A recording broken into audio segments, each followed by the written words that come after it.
Hey my dear listener, before we start, make sure to subscribe to the channel.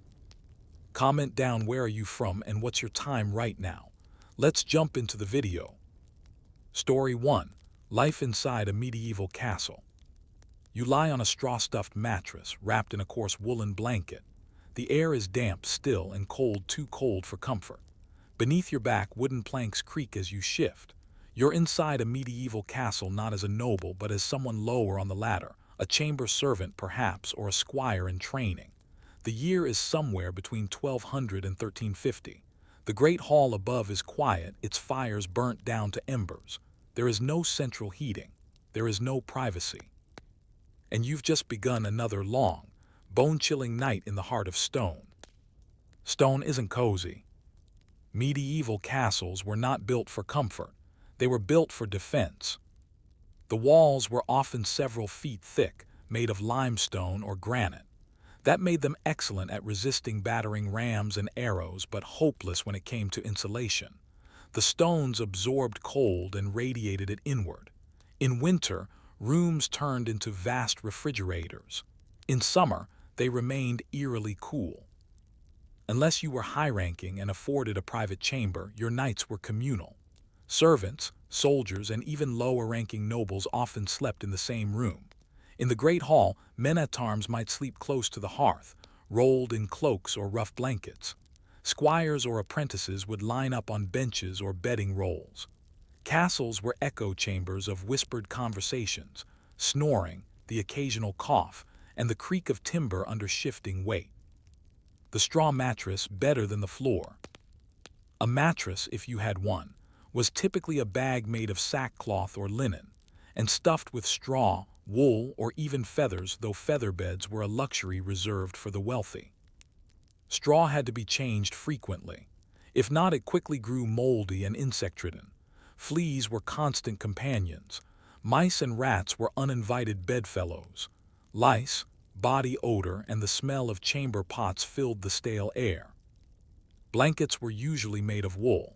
Thick and coarse, they could keep you warm if you stayed still enough. The wealthy had finer fabrics, sometimes fur-lined, but even these were heavy and not always clean. What did people wear to bed? There was no such thing as pajamas in the modern sense. Many slept in the same clothes they wore during the day, especially if they couldn't afford more than one or two tunics. In colder months, people layered up. A long linen shirt might serve as a nightgown, but often you simply kept your cloak on. Nobles might change into nightclothes, long gowns, or shifts, but even these garments were rarely washed. Soap was expensive and made with animal fat. Most cleaning was done with ashes or lye, both harsh on skin and fabric. In many cases, staying dirty was simply the default. It was easier to stay wrapped in layers of filth than to risk removing them and freezing. Light or lack thereof. Once the sun set, castles grew dim. Candles made of tallow or beeswax were expensive and reserved for necessity. Tallow candles, made from animal fat, smoked and smelled. Beeswax candles burned cleaner but cost more. Most people used rushlights, reeds dipped in fat. These burned quickly, gave off little light, and needed frequent replacing. You might have a small oil lamp or the faint glow of coals in a brazier. Otherwise, darkness ruled. Reading was rare, not only due to limited literacy, but because of the cost of both books and light. Noisy neighbors, wooden floors. Noise was a constant. Stone walls amplified every sound: footsteps, whispered conversations, the shifting of bodies. Wooden floors creaked. In communal rooms, every sneeze or sigh echoed. Above or below, people stirred. Animals brayed in stables nearby, and night guards passed by with clanking armor and flickering torches. The castle was never truly still. In noble bedrooms, wooden floors might be covered in rushes, long grasses mixed with herbs like lavender or rosemary to mask odors. These too were rarely changed and quickly grew filthy. Bathing rare if at all. Bathing was an ordeal. Water had to be hauled, heated, and poured into a wooden tub. This was done sparingly. Nobles bathed a few times a year. servants even less. Instead, people relied on perfumes, scented oils, and layers of clothing to hide dirt. Personal hygiene was primitive. Washing one's face and hands might happen daily, but full immersion was a luxury. Toileting was done in chamber pots, emptied into cesspits or thrown into moats. Some castles had guardrobes, primitive toilets built into walls. These, too, were breeding grounds for disease and filth. The smell of urine, body odor, and smoke lingered in the air like an invisible fog. Sleeping through the seasons. In winter, nights were long and bitter. Braziers and hearths helped, but the heat rarely reached the far corners of a room. Blankets, cloaks, and even hay were piled on for warmth. In summer, flies and mosquitoes swarmed. Without glass windows, common folk had only shutters or parchment coverings. Insects came in freely. There was no ventilation. People slept with cloths over their faces or burned herbs to drive pests away. The weather dictated everything. In autumn, beds were stuffed with new straw. In spring, wet walls sprouted mildew. Each season brought its own discomfort. The social structure of sleep. Even in sleep, the hierarchy remained. Nobles had four-poster beds with canopies to trap warmth and block drafts. Servants slept near the floor where cold air pooled. Guards had to remain partly alert, dozing in shifts. Pages and squires shared crowded spaces, whispering or dreaming of future glory. Women, especially unmarried ones, were often locked in their chambers. Their rooms might be slightly better furnished but were no less cold. Privacy was a rare and protected privilege. Sleep was not restful, it was survival. Interrupted rest. People often slept in two phases. First sleep began shortly after sunset and lasted until midnight. Then people might wake, pray, talk, eat a small snack, or even engage in intimacy. Second sleep carried them through until dawn. This biphasic sleep was natural and common, influenced by the darkness and the limitations of the environment. Nightmares, cold, and noise frequently interrupted sleep. Dreams were seen as messages or omens, often discussed upon waking. Life continued in the night. Not everything stopped at night. Guards patrolled. Kitchens prepared bread for morning. Monks in castle-adjacent monasteries chanted matins. Blacksmiths and scribes sometimes worked late by firelight. The castle was a living organism, never quite asleep, always half awake. And in the middle of it all, you trying to rest beneath a scratchy woolen blanket, head on a straw mattress, while the wind howled through arrow slits and the rats shuffled behind the stone. The castle offered protection from invaders, but not from cold, noise, or filth, and certainly not from the discomforts of everyday medieval sleep. But if the nights were so miserable, why did people cling to life in the castle? What made this freezing fortress a place worth enduring? So far, you've discovered what it felt like to sleep in a medieval castle. The cold, the discomfort, the stink of daily life without modern luxuries. But a castle was not merely a fortress or a sleeping quarter, it was a living system, a structured society in miniature. While the outer stone walls projected strength and defense, the inner workings revealed a delicate balance of labor, food, and human order that barely held together during hard times. To understand why people endured such an uncomfortable life, you must look at what life demanded during the waking hours. A castle is more than a building. It's easy to think of castles as isolated fortresses rising from the mist, perched on cliffs or nestled in valleys. But in reality, they were hubs of activity, centers of administration, and symbols of feudal power. They controlled trade routes, governed peasants, and provided refuge in times of war. Inside the castle walls, daily life followed an inflexible rhythm work, prayer and meager relaxation, divided strictly by rank and purpose. There were those who ruled, those who served, and those who labored unseen, all under the same high-vaulted ceilings and beneath the same dripping stone arches. The great hall, heart of the household. If the castle was a body, the great hall was its heart. This was where meals were eaten, where disputes were settled, and where nobles displayed their wealth and power. But grandeur aside, this space doubled as a dormitory, courtroom, and social chamber. It had to be multi-purpose because space, despite the castle's scale, was always at a premium. At mealtimes, the lord and his family sat on a raised dais at one end, separated from the others by a few feet and a world of privilege. Lower-ranked knights, servants, and guests sat at long tables stretching toward the opposite wall. Meals were conducted in near silence unless the lord allowed music or conversation. Once dinner ended and plates were cleared, wooden trenchers, not ceramic, these same tables were sometimes used for sleeping. Cloth screens might be drawn for a semblance of privacy, but often, people just rolled into blankets where they sat. Who did what? Roles within the castle. Your position in the castle dictated not just your sleep, but your diet, your clothing, your freedoms, and your risks. The lord and lady, they rarely saw the lower floors. Their chambers were more refined, heated rooms, private chapels, even baths on occasion. But their luxury was relative. In winter, they too shivered beneath fur covers and relied on warming pans to take the chill from their sheets. The steward, second only to the lord, the steward managed household affairs. He coordinated food supplies, collected rents, oversaw repairs.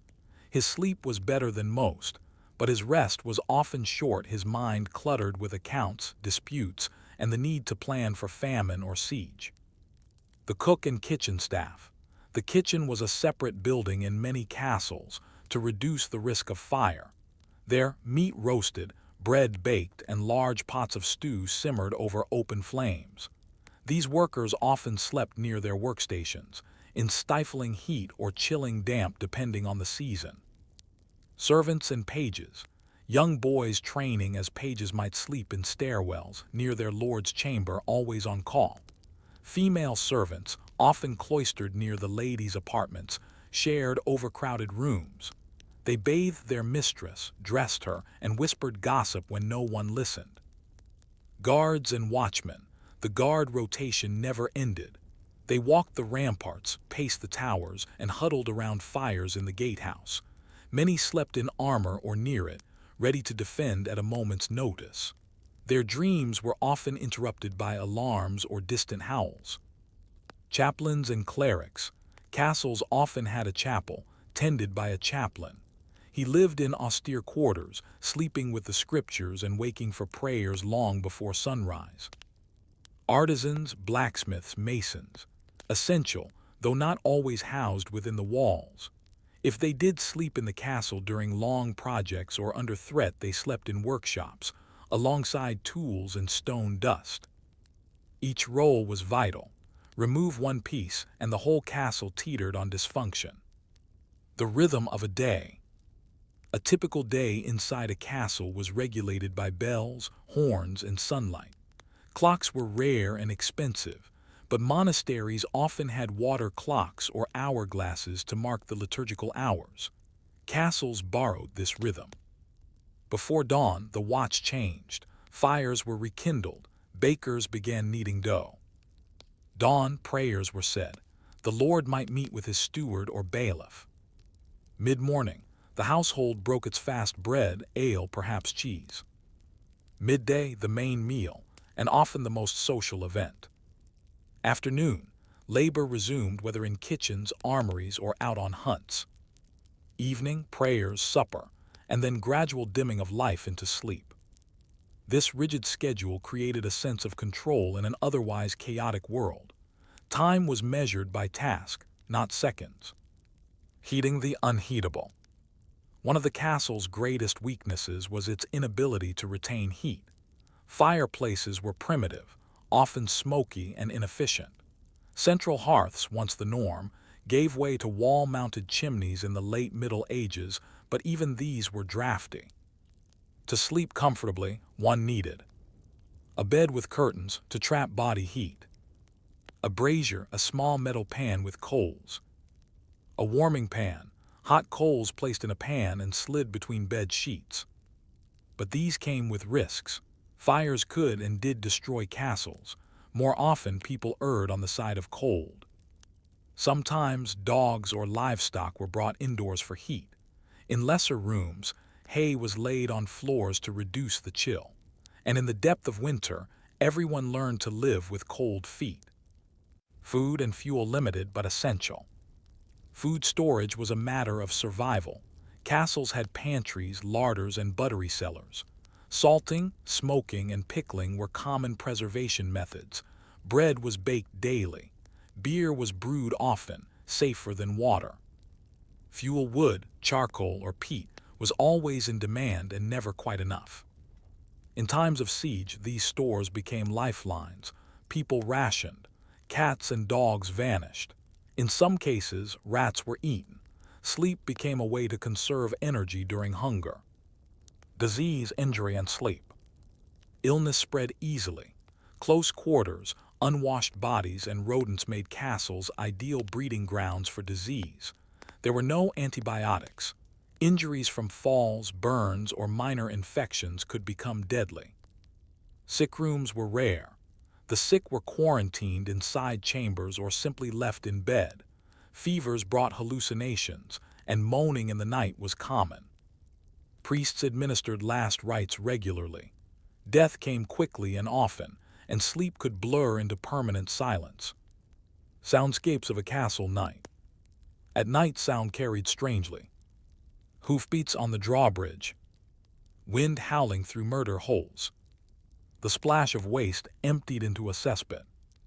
The hiss of a rushlight going out. Distant prayers from a monk. Barking from the courtyard. The shifting of a sentry's armor. Even in stillness, the castle murmured. It breathed with the lives it held. Some people found comfort in these sounds, the rhythm of survival. Others lay awake, counting the drips of water on the stone. A sense of belonging. Despite all this hardship, people stayed. The castle offered security. Behind those thick walls, enemies were held at bay. For those who served, the castle was both employer and protector. In an age of chaos, raids, famines, feudal disputes, the castle was, oddly, a haven. Children were born here, songs were sung, festivals celebrated. The castle was not just stone, it was life, captured in layers of memory, hardship, and stubborn endurance. Even the poorest servant felt a part of something larger, and even the lord, wrapped in furs, could not sleep without the system holding him aloft. But when the castle was attacked, when its thick walls were tested, how did its people survive? What happened when sleep gave way to sea? You were finally asleep. Maybe you just drifted off under a thin wool blanket, the sounds of the late-night guard echoing faintly from the battlements. Your straw mattress poked through your shirt in uncomfortable patches, but your body had grown used to it. It was a tired sleep, earned by the weight of your daily labor. Then came the sound that every soul inside a medieval castle feared. The horn. 3 short blasts, again, then a longer one. It was the signal everyone recognized. The castle was under attack. The fragile peace of a cold night had shattered, and with it, the rhythms of sleep, of routine, and of life itself. The castle would now become what it was always meant to be, a fortress. The siege begins. Sieges were not the dramatic battles of sudden swordplay and flaming arrows that modern stories often depict. They were slow, brutal affairs, a waiting game, a test of patience, planning, and above all, endurance. Once the drawbridge was raised and the gates were barred, those inside the castle were essentially entombed. Nothing came in, nothing went out, trade ceased, food stores were locked down, firewood was rationed, life pivoted from routine to survival. And you, whether a servant, a guard, a kitchen worker, or even a minor noble, suddenly found yourself in a sealed ecosystem, preparing for weeks or even months of isolation, fear, and fatigue. Food, water, and fire. The first priority was inventory. Stewards and reeves scurried to count supplies. dried meats, grains, ale barrels, salted fish, apples wrapped in hay. Castles that prepared for war had cellars lined with food, sometimes enough to last an entire winter.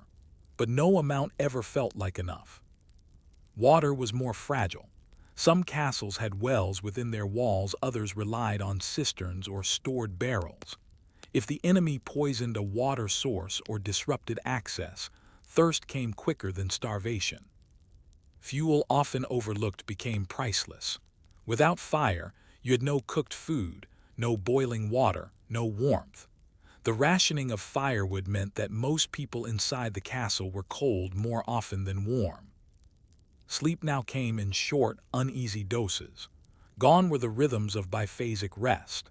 Instead, people tried to snatch moments of sleep whenever they could, on floorboards, by fire embers, in stairwells, even fully clothed and armored. The longer the siege, the more precious sleep became. Work continues under strain. Even under siege, the machine of the castle had to keep moving. Cooks boiled stew with diminishing ingredients, stretching meals with barley, beans, and wild herbs foraged before the gates closed. Smiths repaired armor and sharpened weapons constantly. Blunted arrowheads, dented helms, and broken blades needed swift attention. Guards were doubled on the walls. Archers rotated in and out of towers, watching the enemy tents gather in clusters on the horizon. Children were kept indoors or near chapels, where prayers rose more frequently now. Women sewed bandages, comforted the sick, and sometimes fought alongside the men, especially if the siege dragged on and losses mounted. Sleep became secondary. Everyone had a job and time blurred. The enemy outside. The attackers, whether rival lords, mercenaries, or rebellious vassals, often had time on their side. They knew that hunger, disease, and fear would do more damage than any trebuchet. Still, castles were often bombarded with stones, fire, or worse. You might awaken to the dull thud of a boulder striking a tower, or to the flickering light of a fire arrow flying overhead, or to the whistle of a mangonel hurling dead livestock over the walls, used not to kill, but to sicken and demoralize. The enemy hoped to break spirit as much as bone. During these attacks, castle life entered a darker phase. Windows were shuttered, roofs were soaked to prevent fire. Guards rarely left their posts. Everyone else lived in shadow, trying to make every candle last, every breath count. Sleep, now more than ever, became a luxury. Most people learned to doze lightly, half awake, ears trained for the next alarm. The real siege, boredom and fear. More often than not, sieges were boring. That was part of their cruelty. Time crawled, days turned into weeks, weeks into months. You might spend your days patching clothing, hauling water, praying, and listening, always listening. Every cough echoed. Every complaint risked punishment. Tempers flared easily. People grew restless. Fear seeped into every silence. Rumors flew. The enemy had reinforcements. Supplies were lower than claimed. A traitor had opened a postern gate. Each story gnawed at morale. The human mind, trapped in stone, began to falter. This was the siege's true battlefield. Death in the castle. Starvation came slowly. Muscles weakened, eyes dulled, people stopped speaking during meals.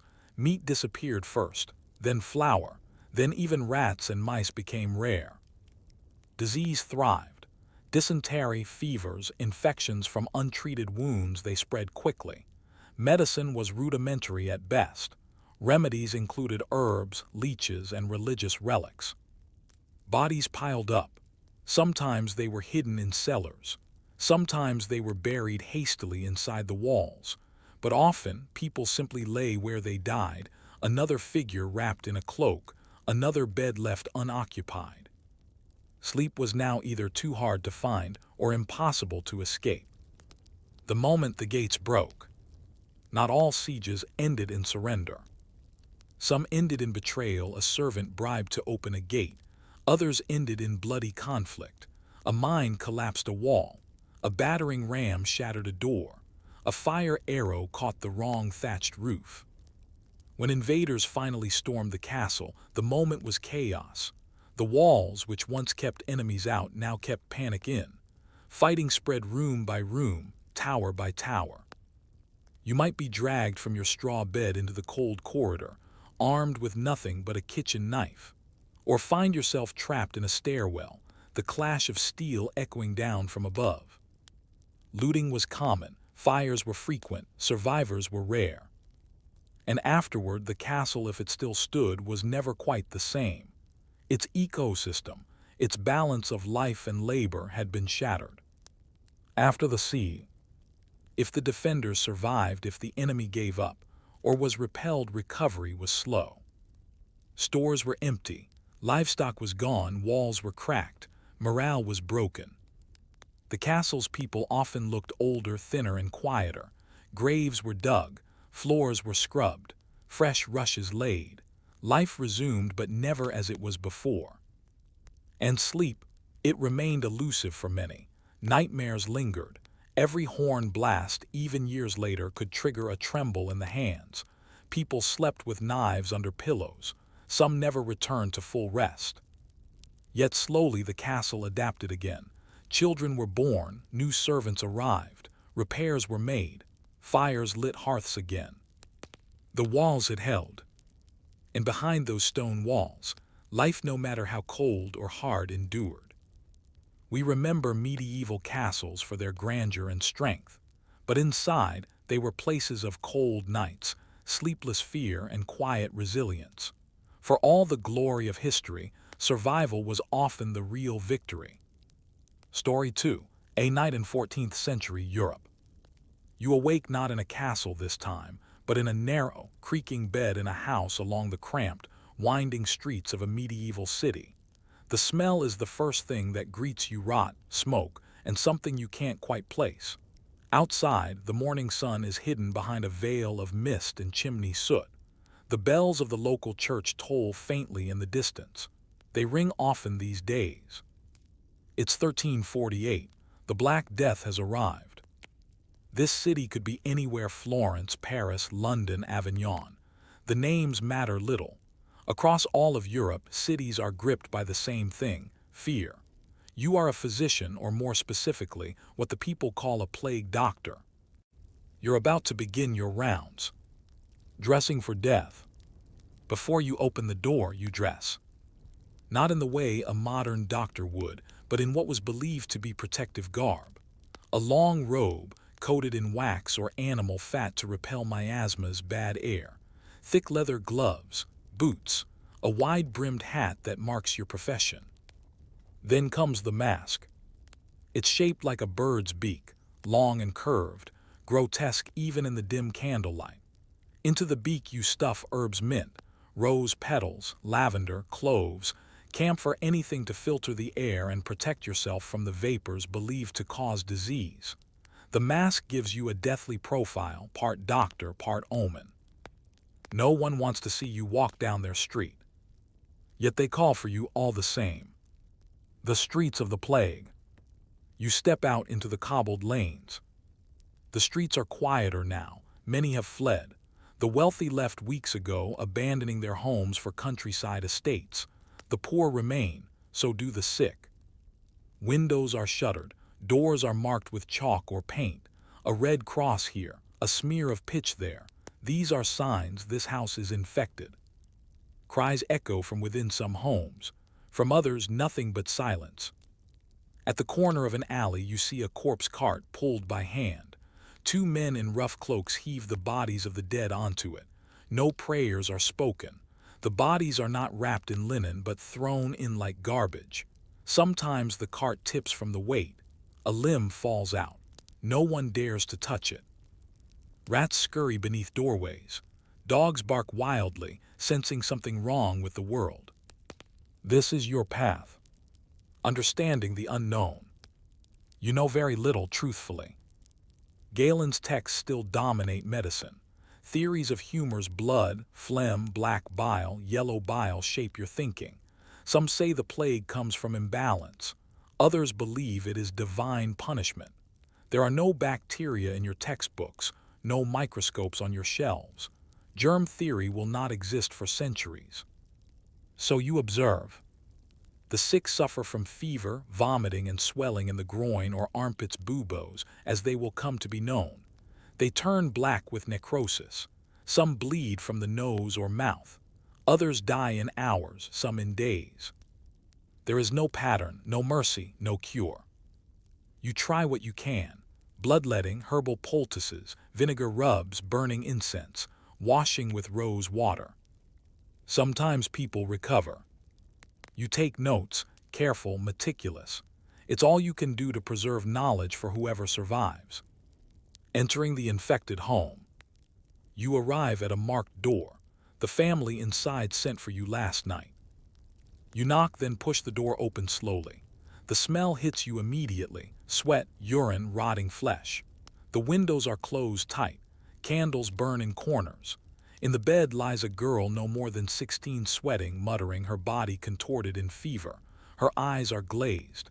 Her skin is pale, her lips dry and cracked. At her side, her mother watches helplessly. You ask questions, but your voice is muffled through the mask.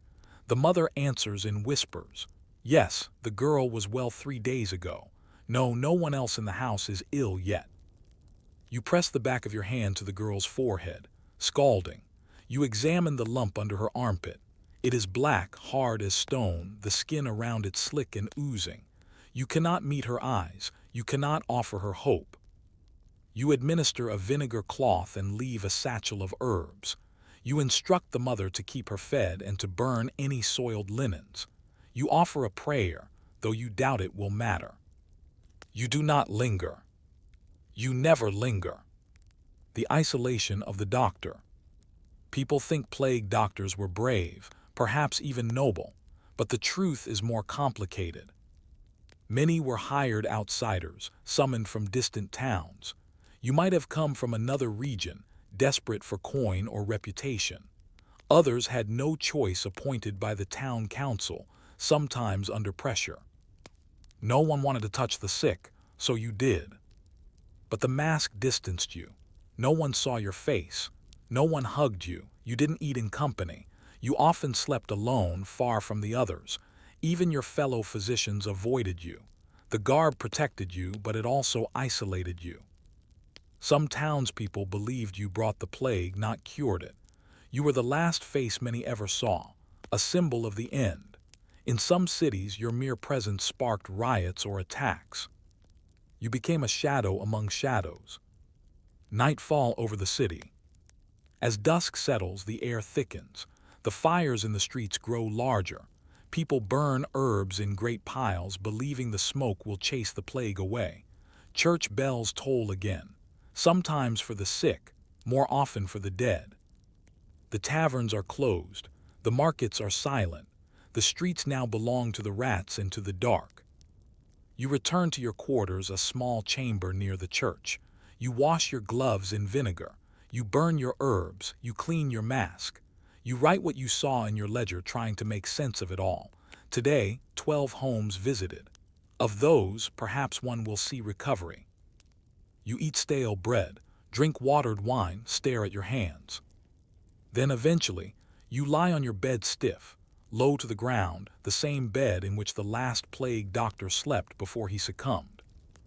And you wait for sleep to come, if it comes at all.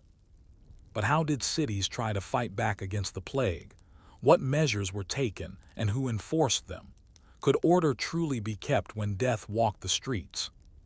The following morning, the plague continues. It always continues. No matter how many bodies are carted out, no matter how many houses are marked and sealed.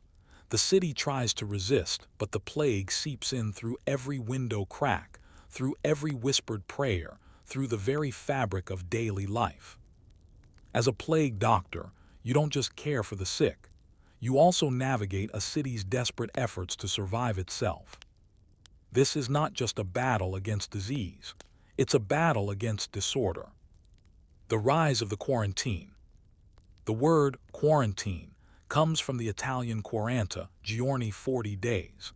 It began in ports like Venice and Ragusa, where ships arriving from plague-affected areas were required to anchor offshore for 40 days before passengers could disembark. It was a number chosen as much for its religious significance as its perceived medical efficacy. By 1348, this idea had spread inland. In your city, quarantine has become policy. It is not perfect, it is not even well understood, but it is the only tool left to halt the invisible threat. Houses are boarded up if even a single member is ill. Watchmen are stationed at doors to prevent anyone from leaving. Food is delivered or thrown through upper windows. In some cities, the healthy are locked in with the sick, and all share the same fate. You've witnessed it firsthand, a father pleading to be let out after his daughter showed signs of fever. He wasn't sick, not yet, but the guards didn't listen. The doors stayed barred. He died 2 weeks later, just like her.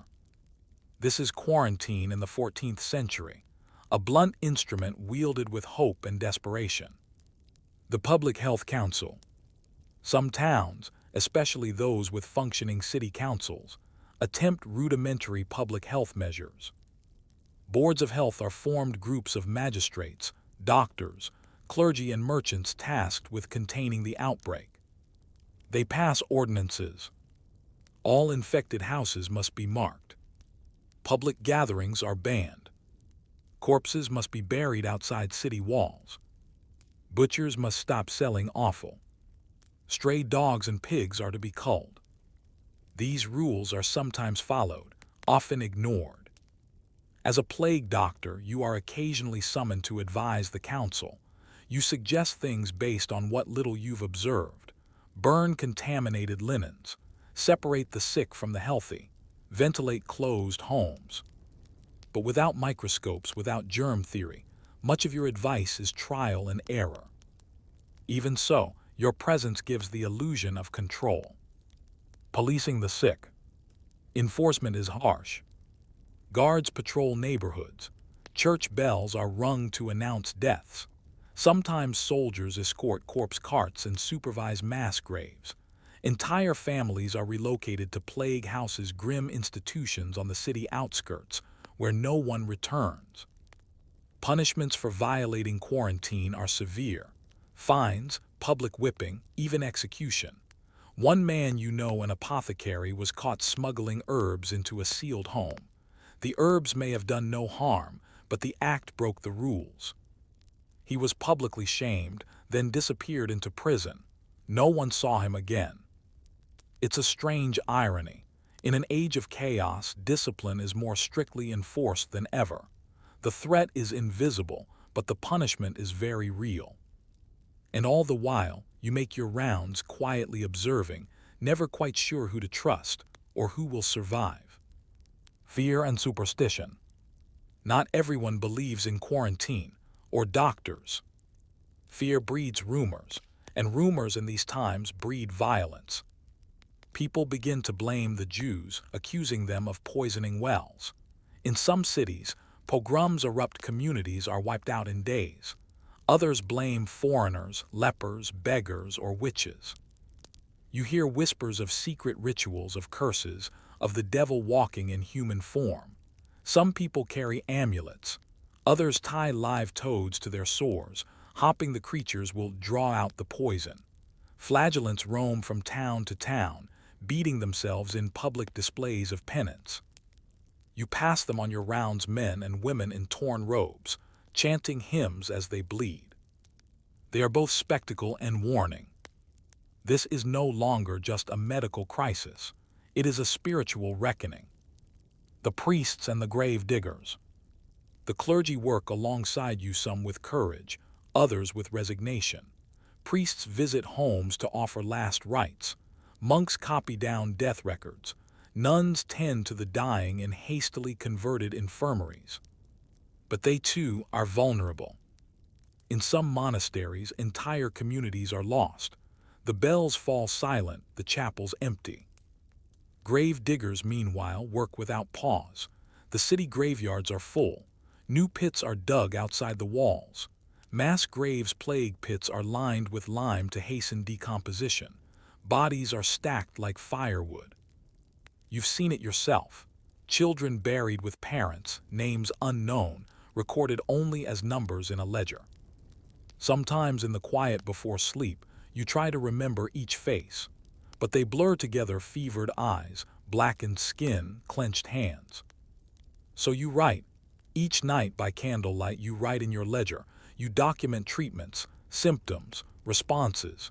You hope someone someday will read it and find a pattern, even if you don't live to see it. A city in decline. The longer the plague continues, the more the city unravels. Markets shut down, work ceases, fields go unplanted, livestock roam freely. Inns and bakeries are abandoned, bells toll too often to be noticed anymore. You pass the same corners each day, once crowded with merchants and gossip. Now they are silent, save for the occasional sob or the soft weeping of a widow in mourning. Artisans stop creating, students stop studying, priests stop preaching. Even sin seems to take a break. Brothels are empty, taverns deserted. Death is not an event now, it is a presence. And in the middle of it all, your figure walks, beaked mask, dark cloak, hands stained with vinegar and sorrow. You, the plague doctor, carry the burden of what little hope remains. The limits of authority. Despite quarantine, despite laws, the plague spreads. You begin to wonder if the efforts matter at all. Some measures help separating the sick, improving sanitation, limiting gatherings. Others do little or even harm, burning entire neighborhoods, banning the poor from entering the city, evicting foreigners. Sometimes you question your own role. You visit a home, administer herbs, write in your notebook, and the next day, everyone there is dead. You begin to realize that your true function isn't to stop the plague, it's to witness it, to create order where there is none, to give structure to grief. You are a page in a larger story, one written in ash and blood. And yet people still call for you. Night again. As another day ends, you return to your quarters. You remove your gloves with trembling fingers. You pull off the beaked mask and stare at it, ugly, theatrical, absurd. You wash your hands again, burn more herbs, sharpen your quill. You've lost weight, your skin is pale, you haven't truly slept in weeks, but you write because it is the only way to fight the silence. You write of a boy who survived despite bleeding from the mouth, of a woman who recovered after drinking honey wine, of a child who never showed symptoms despite sharing a bed with her infected brother. Your entries are filled with contradictions, but you believe that patterns will emerge, that someone someday will read your notes and see what you could not. And perhaps in doing so, you'll save someone far away in time, even if you couldn't save those around you. But what became of the cities after the plague passed? How did survivors rebuild? And what world did they awaken to when the bells finally stopped ringing? One morning, the city is quiet in a different way. Not the silence of death or dread, but something gentler, a stillness you almost don't recognize. The bells have stopped ringing. The streets are no longer filled with smoke. The corpse carts have ceased their endless rounds. The shutters open slowly, cautiously. A bird chirps. It has been nearly 2 years since the plague arrived. The Black Death came like a storm. It did not discriminate. Rich and poor, devout and sinful, young and old, none were spared. Now, the survivors emerge, blinking into the light of a changed world. You, the plague doctor, are still here. Somehow. And as you walk the streets with slower steps, without the heavy mask, you begin to take stock of the aftermath. A city emptied. Before the plague, your city had perhaps 40,000 people. Now, maybe half that, maybe less. Entire neighborhoods are empty. Doors swing open in the wind. Houses rot in silence. Markets are sparse. Schools are closed. Monasteries are empty. Guilds, once bustling with apprentices, now have no masters. The cemetery outside the walls is full. So full that new graves are dug atop old ones. names forgotten, stones unmarked, a field of memory covered in grass that now grows unchecked. The survivors walk carefully. Some are visibly changed, thin, gray-haired, hollow-eyed. Others are younger, more emboldened, less afraid. They move into abandoned homes. They open shuttered shops. Life, it seems, is ready to resume. But it won't resume as it was. It never does. Social change in the wake of loss. The balance of power has shifted. There are fewer laborers now, far fewer. Peasants and workers begin to demand higher wages. In some places they get them. In others, laws are passed to force them back to old rates. This tension simmers and in time will boil into peasant uprisings, revolts, and reforms. Women, too, find themselves with more autonomy. With fathers, husbands, and sons lost, many take over businesses, land, and responsibilities previously denied to them. Some return to traditional roles after the crisis. Others never do. The nobility struggles to maintain control. Their rents go unpaid. Their manors lie half-empty. In desperation, some sell land. Others marry into merchant families for survival. The church faces its own reckoning. Priests and monks died in droves, many of the best, the bravest. Some survivors feel betrayed, abandoned by God. Others cling tighter to their faith. Religious mysticism flourishes. So do heresies. Trust in institutions falters. People begin to look inward or outward, toward reason, philosophy, and what will one day become science. The world, once rigidly stratified, now has cracks running through its foundation. Medicine's long shadow. As a plague doctor, you kept records, notes, treatments, symptoms. Now, others begin to do the same. Scholars in Padua, Paris, and London gather data from physicians across Europe. The plague will not be cured, but it will be studied. Slowly, haltingly, sometimes with wrong conclusions, sometimes with brilliance. It will take centuries for medicine to shed the weight of humoral theory. But this moment, the witnessing, the recording, the systemic response is a turning point. You helped it happen. You may never be thanked. Your name may never appear in history books, but your ledgers, copied and stored, will form the basis of what comes next. A future where healing is not left to luck and prayer alone. Memory and mourning. For many, the hardest part of survival is not what was lost, but how much remains behind.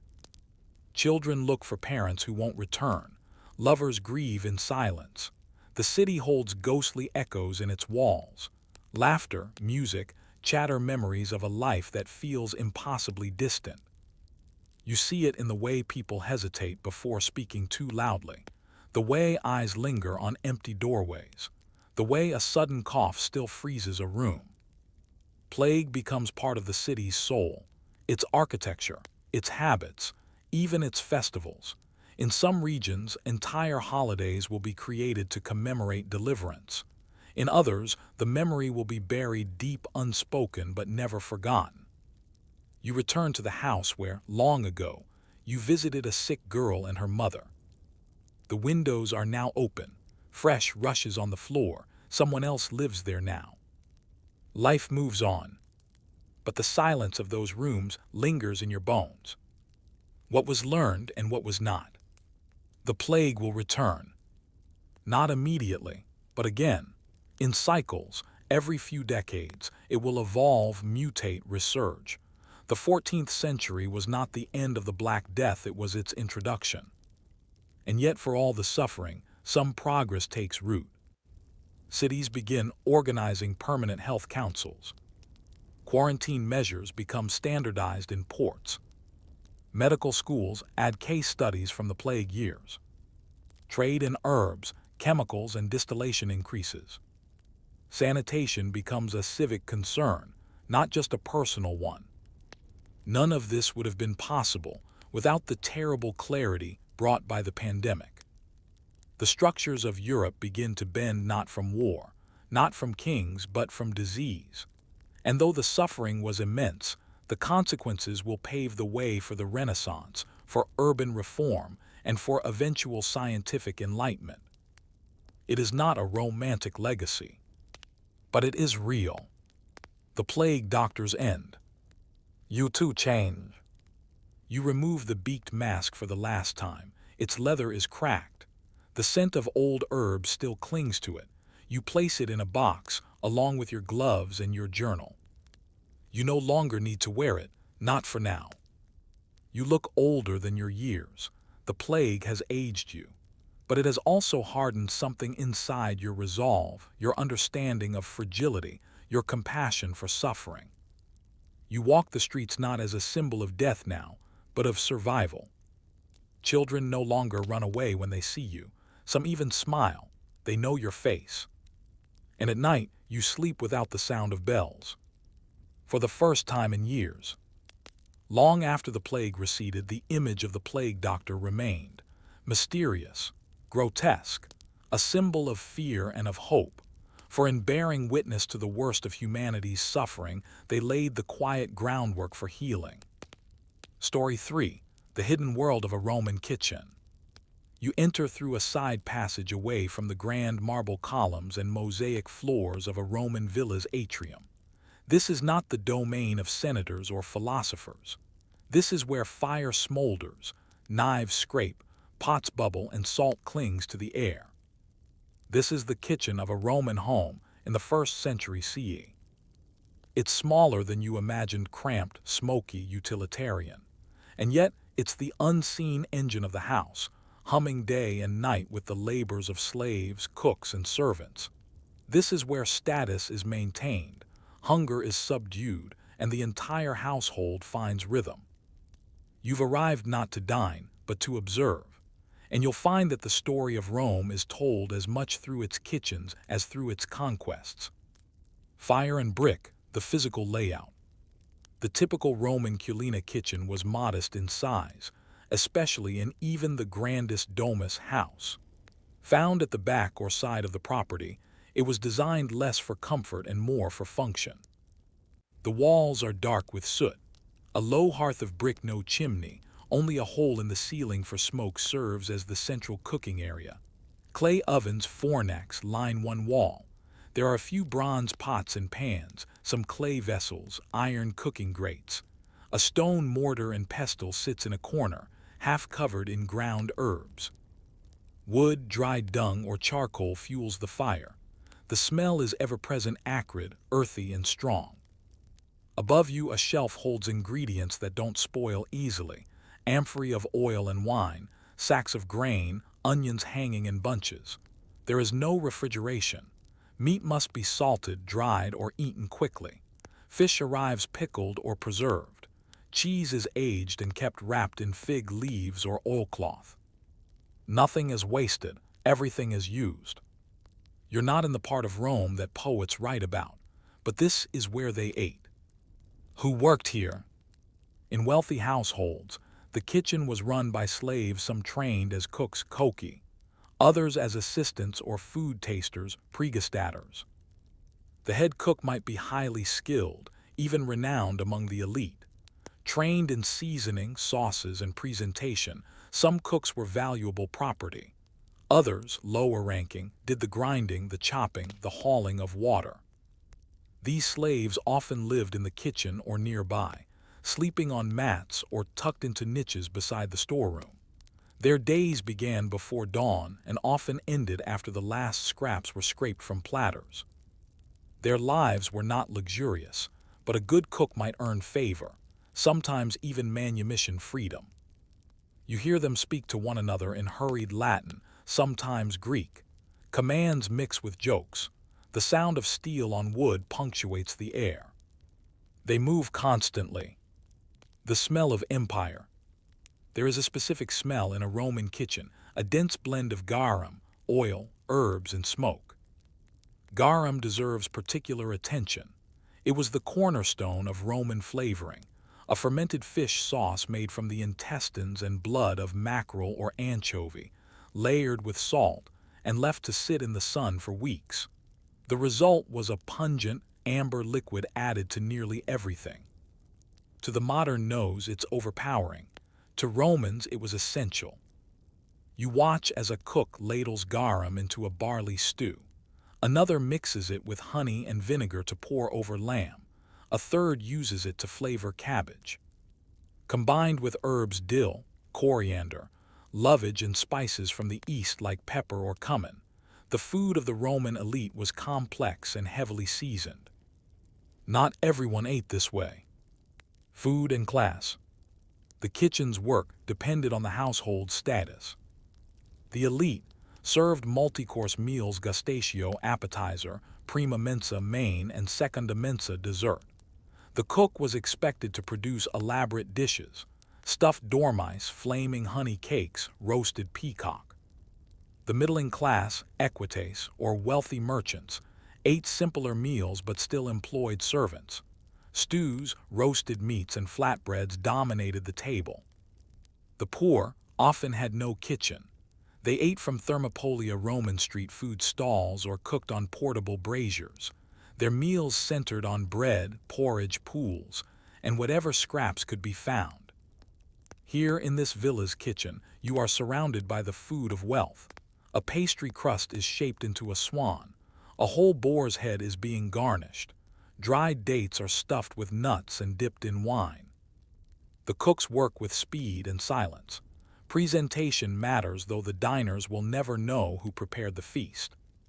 Water, waste, and fire hazards. Kitchens were dangerous places. Water had to be drawn from wells or delivered in amphorae. Spills were common. Fires uncontained were a constant threat. Roman cities were no strangers to kitchen fires becoming urban disasters. Waste was dumped into cesspits or through back alleyways. Slaves cleaned the space at the end of each day with sand, ashes, and buckets. Rodents were everywhere. The smell, even when masked by incense or herbs, clung to everything. Some villas had rudimentary plumbing pipes that brought water from aqueducts. But even then, kitchens remained smoky, hot, and crowded. You notice how many cooks have burns on their arms, cracked hands from endless grinding, red eyes from smoke. No one here is idle, no one here rests. And yet without this space, the household would collapse. A day's rhythm in the kitchen. The day begins before dawn. The cook prepares breakfast: intaculum, bread, cheese, fruit, and watered wine for the master's family. The fire must be stoked, the dough kneaded, leftovers examined. By midday, the slaves prepare the main meal: cena. This is the focus of the day. Guests may arrive. Dishes must be timed perfectly. The bread must not burn. The wine must be mulled. A mistake could mean punishment. After the cena, leftovers are eaten by the household staff or saved for reuse. Dishes are cleaned by hand, scraped with shards of pottery, washed in vinegar. By night, the fires die down. The cooks sit briefly. They may share scraps. They speak in low voices. Then they sleep, surrounded by the scent of the day's labor. Tomorrow, it begins again. What is cooking without the story? In the back of the kitchen, there is a clay tablet worn smooth. Scratched into it are fragments of a recipe: lentils with leeks and coriander. Someone, long ago, noted the ratios. Roman recipes, like those in Apicius's De Re Coquinaria, rarely listed quantities or cooking times. They were oral, flexible, performative. The same dish might vary wildly depending on region, status, and available ingredients. You realize that cooking in Rome was more than nutrition. It was culture, a reflection of empire. Ingredients from Britain, spices from India, fish from Hispania. Every dish was geography rendered edible. Even in this dark kitchen, the entire Roman world is present. But how did this food reach the table? What role did servants, slaves, and rituals play in Roman dining? What happened after the kitchen's labor ended when the feast began? The fire has been tended. The oil amphorae are sealed. Garum has soaked into the meats, and honeyed wine is warming on a clay brazier. The cooks, sweating and silent, have completed their task. Now the food leaves the kitchen. But the story doesn't end there. In a Roman villa, The act of eating was ritual, performance, and power, a stage where class was displayed and alliances maintained. The food mattered, yes, but so did the way it was served, the space it occupied, and the people allowed to taste it. You leave the kitchen now, stepping into the outer corridor of the triclinium, the Roman dining room. Here begins the next chapter of the Roman meal. The triclinium, a room of reclining and rank. The triclinium takes its name from the Greek triklinein, three couches.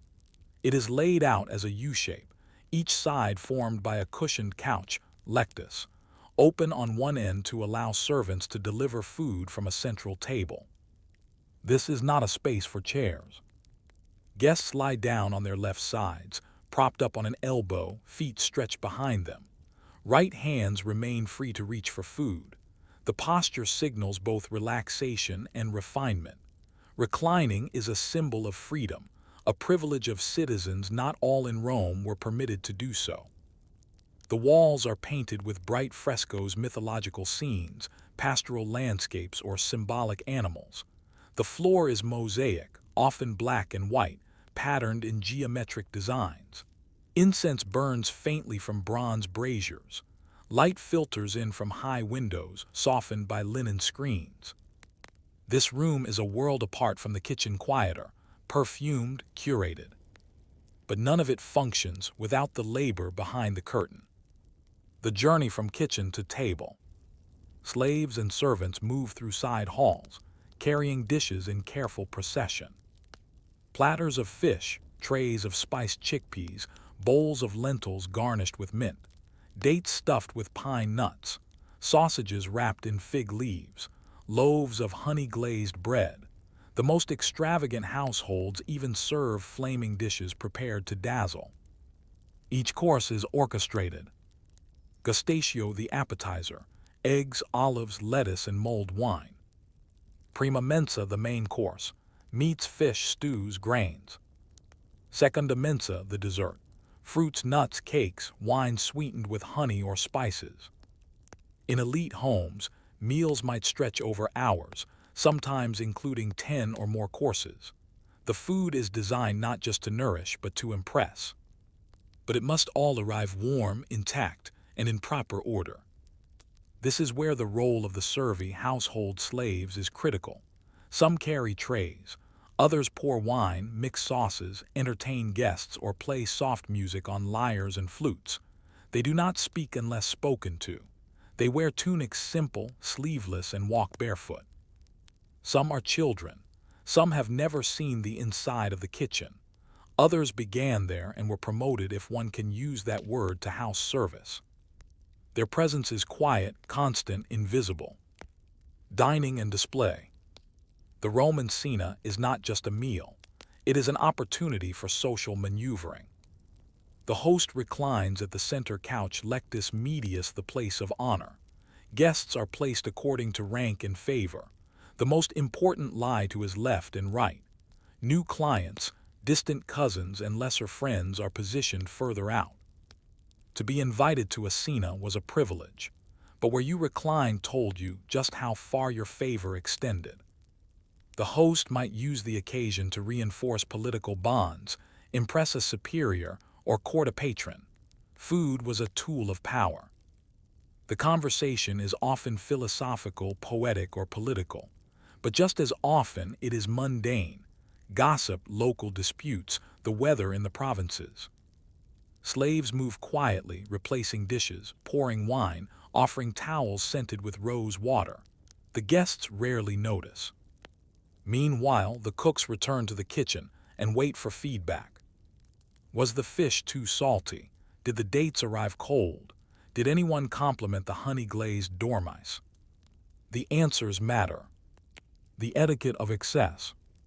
Roman dining could be excessive, sometimes intentionally so. At the peak of the empire, feasting became theatrical. Writers like Petronius and Juvenal satirized such dinners in their works, mocking the hosts who served ostrich brains, jellyfish in vinegar, or flamingo tongues. The emperor Elagabalus was rumored to serve pearls dissolved in vinegar, and to seat guests on inflated pillows, so they'd tumble over when the food was removed as a joke. But even in modest villas, dining was layered with rules. Guests washed before reclining. Wine was always diluted, drinking it straight was vulgar. Burping was not considered rude. Vomiting during long meals was sometimes encouraged, though frowned upon by Stoics. A guest who ate too quickly was ridiculed. A guest who refused food insulted the host. The dinner was a test of manners, appetite, and conversational charm. To misstep was to risk exclusion. You, as an observer, watch a guest spill garum on his tunic. He laughs, feigns indifference, but the host does not invite him back again. That's how the triclinium works: food as diplomacy, table as stage. The forgotten diners. But what of those not in the triclinium? The cooks, having labored all day, now eat in the corners of the kitchen. Their meals are simpler: bean stew, coarse bread, leftovers from the main table. They eat with fingers, hunched on stools or sitting on the ground. The slaves who carried trays are lucky to lick honey from a plate before washing it. The field hands those far from the villa eat later after sundown, often cold porridge, lentils, or dried fish, water or cheap wine, no garum. In a Roman household, food reinforced the social ladder. At the top, elites eating songbirds stuffed with nuts. At the bottom, a laborer eating gruel by torchlight. And yet, all of it depends on the kitchen. After the meal, the triclinium empties. The guests leave, some in high spirits, others grumbling about their seating. The host retires to his study. The air now smells of spent candles and crushed herbs. The slaves return to clear the wreckage: broken pottery, spilled oil, crumbs, half-eaten fruit. They scrape plates with reeds, clean goblets with vinegar, sweep the mosaic floor. The kitchen receives its last task of the day: boiling water, washing utensils, sorting amphorae. Outside, the city quiets. The night watch begins. Fires are dampened. The slaves, those with permission, sleep in storerooms or corners. Others remain alert, waiting for midnight tasks. You linger a moment longer, near the kitchen's entrance. Tomorrow it begins again. Barley to grind, fowl to pluck, bread to knead, olives to press. A Roman household is never silent, and the kitchen is never still. But where did this food come from? Who harvested the wheat, salted the fish, and pressed the wine? Beyond the villa walls, another world made this feast possible: a world of farmers, traders, and laborers across the empire. You've seen the kitchen. You've watched the dishes parade into the triclinium. You've stood in the silence that follows a Roman feast. But the story isn't complete. Because none of this: no lentils simmered in clay pots, no garum poured over roast boar, no loaves of bread puffed with steam, could happen without an enormous machine behind it. One that reached across oceans, crossed mountains, and relied on the sweat of thousands of unseen hands. Now step beyond the villa, beyond the city walls, into the farms, harbors, and workshops that kept the Roman kitchen alive. This is the final leg of the journey, the supply chain of an ancient empire. The Roman grain machine. Bread was the foundation of the Roman diet. Rich or poor, slave or senator, all relied on it in some form: flat, round, leavened, or not. Most of this grain came not from Rome itself, but from distant lands. Egypt, especially the Nile Delta, was the breadbasket of the empire. With predictable floods and fertile soil, it produced vast quantities of wheat. Sicily and North Africa also played key roles. Carthage, once Rome's rival, became a critical supplier after its fall. The grain was harvested by hand sickles slicing through fields. Slaves or hired peasants bundled the sheaves, threshed them to separate the grain, then packed it into sacks. From there, it was loaded onto wagons or barges. You can picture it: sweating laborers under a brutal sun, grain dust clinging to every surface, overseers shouting over the clatter of tools, horses plodding down dirt roads lined with olive trees. The harvest moved steadily toward the coast toward the ships, shipping the empire's meals. Roman shipping routes were extensive and surprisingly efficient. Grain, oil, wine, and garum flowed into Rome like blood into a beating heart. Grain was packed in sacks or large amphitrite, two-handled clay vessels sealed with wax or pitch. They were stacked in the holds of merchant ships, designed for balance and maximum cargo. A single large ship might carry up to 300 tons of wheat. The Tiber River was the final stretch. Ships anchored at Ostia, Rome's main port, and smaller vessels carried goods upriver to the city. Warehouses lined the bank's massive structures called horia, storing the grain under lock and key. From here, it was distributed through bakers, markets, and even through the annona, the state-run grain dole. If you were a poor citizen of Rome, you received your monthly allotment of grain, enough to make daily bread, enough to survive. This wasn't charity, it was policy. A full stomach was cheaper than a riot. From sea to table, garum and the fish industry. Garum, the fermented fish sauce so essential to Roman cooking, deserves a deeper look. It was made in coastal towns like Bailo Claudia in Spain, Pompeii, and along the coasts of North Africa. The process was simple, revolting, and lucrative. Small fish like anchovies or mackerel were layered with salt. Entrails were added. The mixture was left in large open vats to rot, yes, rot in the sun. Over weeks, the liquid separated. The top layer was skimmed off. This was garum. The thicker sludge beneath, alec used for lower quality flavoring. Garum was bottled in amphorae and shipped across the empire. It was expensive, aromatic, and consumed in large quantities by the elite. In workshops, slaves poured the liquid by hand, sealed jars with wax, and branded them with maker's marks. Some brands like Scorus of Pompeii became renowned. Imagine entire coastal villages smelling of fermenting fish, workers toiling barefoot, salt encrusting skin and clothes, pots bubbling not with stew but decay. And yet this fishy brew flavored the food of emperors. Farming and the peasant class. Beyond grain and garum, the Roman diet relied on small farms, tens of thousands of them scattered across the provinces. Peasants called coloni grew lentils, chickpeas, onions, herbs, grapes, olives. They raised pigs and chickens. Their lives were dictated by the calendar, planting, tending, harvesting. They paid rent in kind or coin to landowners. Some were free, many were tied to the land. These farms fed local markets, and surplus was shipped to urban centers. In hilly regions, terrace farming carved the landscape. In flat plains, oxen pulled plows. Irrigation was rudimentary, but effective ditches and canals guided water. Roman agriculture was hard, repetitive, and vulnerable to drought or flood. A bad season could mean famine. A good one could bring profit, though rarely to the farmers themselves. Your feast in the triclinium began in these muddy fields. The empire's oil and wine rivers. If grain was Rome's food, oil and wine were its flavor. Olive oil came from Spain, southern Gaul, and North Africa. Wine was produced across Italy, Greece, Gaul, and even Britannia. Olive presses crushed fruit by weight or stone. Oil was stored in amphorae, graded by clarity and flavor. The best oils were used in cooking, cosmetics, and lighting. Poorer grades were used in soaps and lubricants. Wine, too, varied wildly in quality.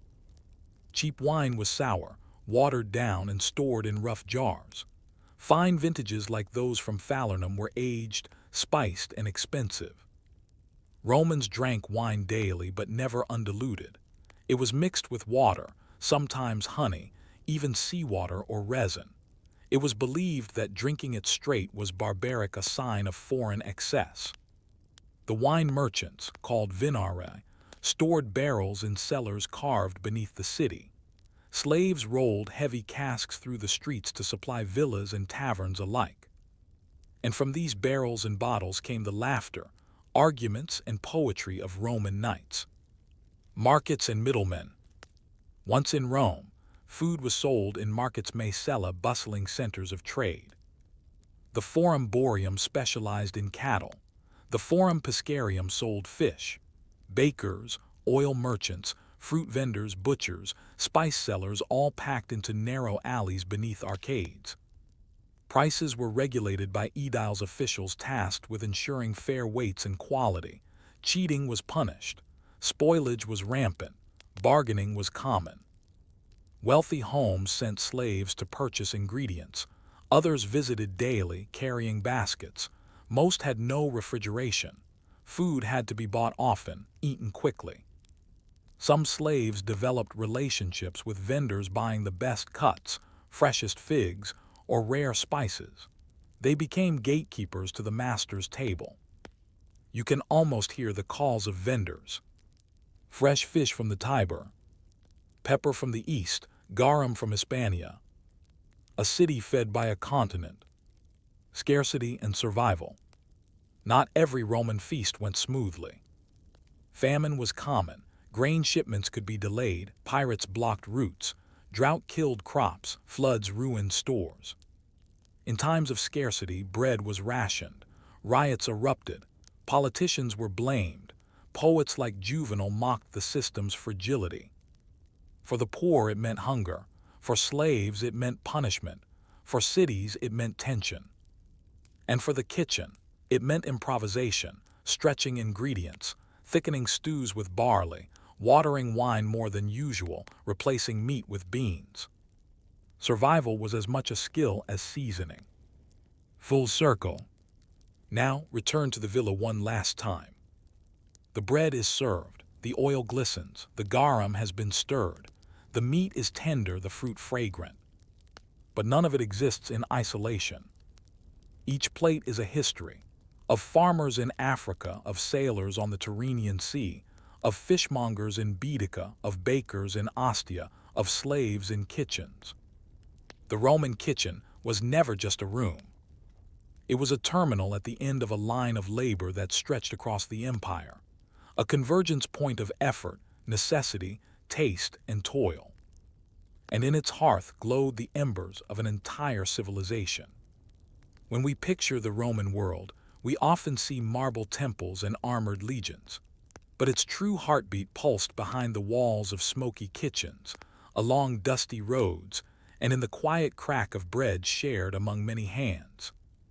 Story 4. A day in the life of a Tudor servant.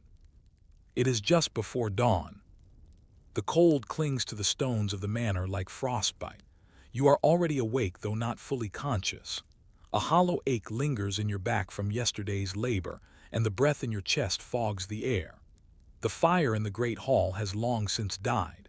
You slept on a rush-strewn floor, not far from the kitchen, wrapped in a rough wool blanket still damp from last week's rain. You are a servant in a Tudor household, and the day is already demanding your presence. The household stirs to life long before its masters. As a servant in 16th century England, your role is rigid, your freedom is limited, and your duties begin the moment the sun even thinks of rising. The Tudor household, a social microcosm. It is the 1500s, and the world around you is shifting. The Reformation is upending faith. Monarchs rise and fall with alarming speed. Henry VIII is either on the throne or freshly buried, depending on which year you imagine. But inside the household, this country manor nestled miles from London life is ordered by routine more than politics. You are one of several live-in servants forming the backbone of the Tudor home. While your masters dine, socialize, pray, and host, you scrub, fetch, light, grind, cook, sweep, haul, and wait. There is a strict hierarchy, even among servants. The steward oversees operations, usually an older, educated man trusted by the family. The housekeeper supervises the maids and ensures the rooms are clean, the linens aired, and the candles placed. The butler manages the wine cellar, and the serving of meals. The cook reigns over the kitchen, temperamental, skilled, and fiercely protective of his spices. Beneath them, the scullions, maids, footboys, laundry women, errand girls, and kitchen hands like you. You answer to nearly everyone above you, and no one answers to you. Waking the manor. Your first task is to tend the fires. Every hearth must be stoked from embers or relit entirely. You carry bundles of kindling and kneel in soot-stained silence, coaxing flame from damp logs. Your hands are numb. Sparks bite your sleeves. There is no central heating, only the illusion of warmth near stone fireplaces. The household depends on you to create that illusion. Without it, the great rooms are little more than cold caverns. As you pass through corridors, you take note of creaking beams, drafts under doorways, and puddles left from leaking ceilings. Every detail is your responsibility, though none are yours to repair. You'll report them to the steward if he asks. Meanwhile, the cook begins to bark orders. The kitchen heat, noise, and hierarchy. The kitchen is already a storm of activity: porridge for the lower servants, bread warming, salt pork hanging near the fire, butter churned, eggs boiled, oats soaked. If your master is a nobleman, the menu will be extravagant: pies, roasted meats, fruits and wine, perhaps a sugar sculpture on feast days. But this morning is modest. The lord and lady are not entertaining guests. There will be no venison or marzipan, only the usual fare: ale, bread, cheese, and a dish of stewed apples.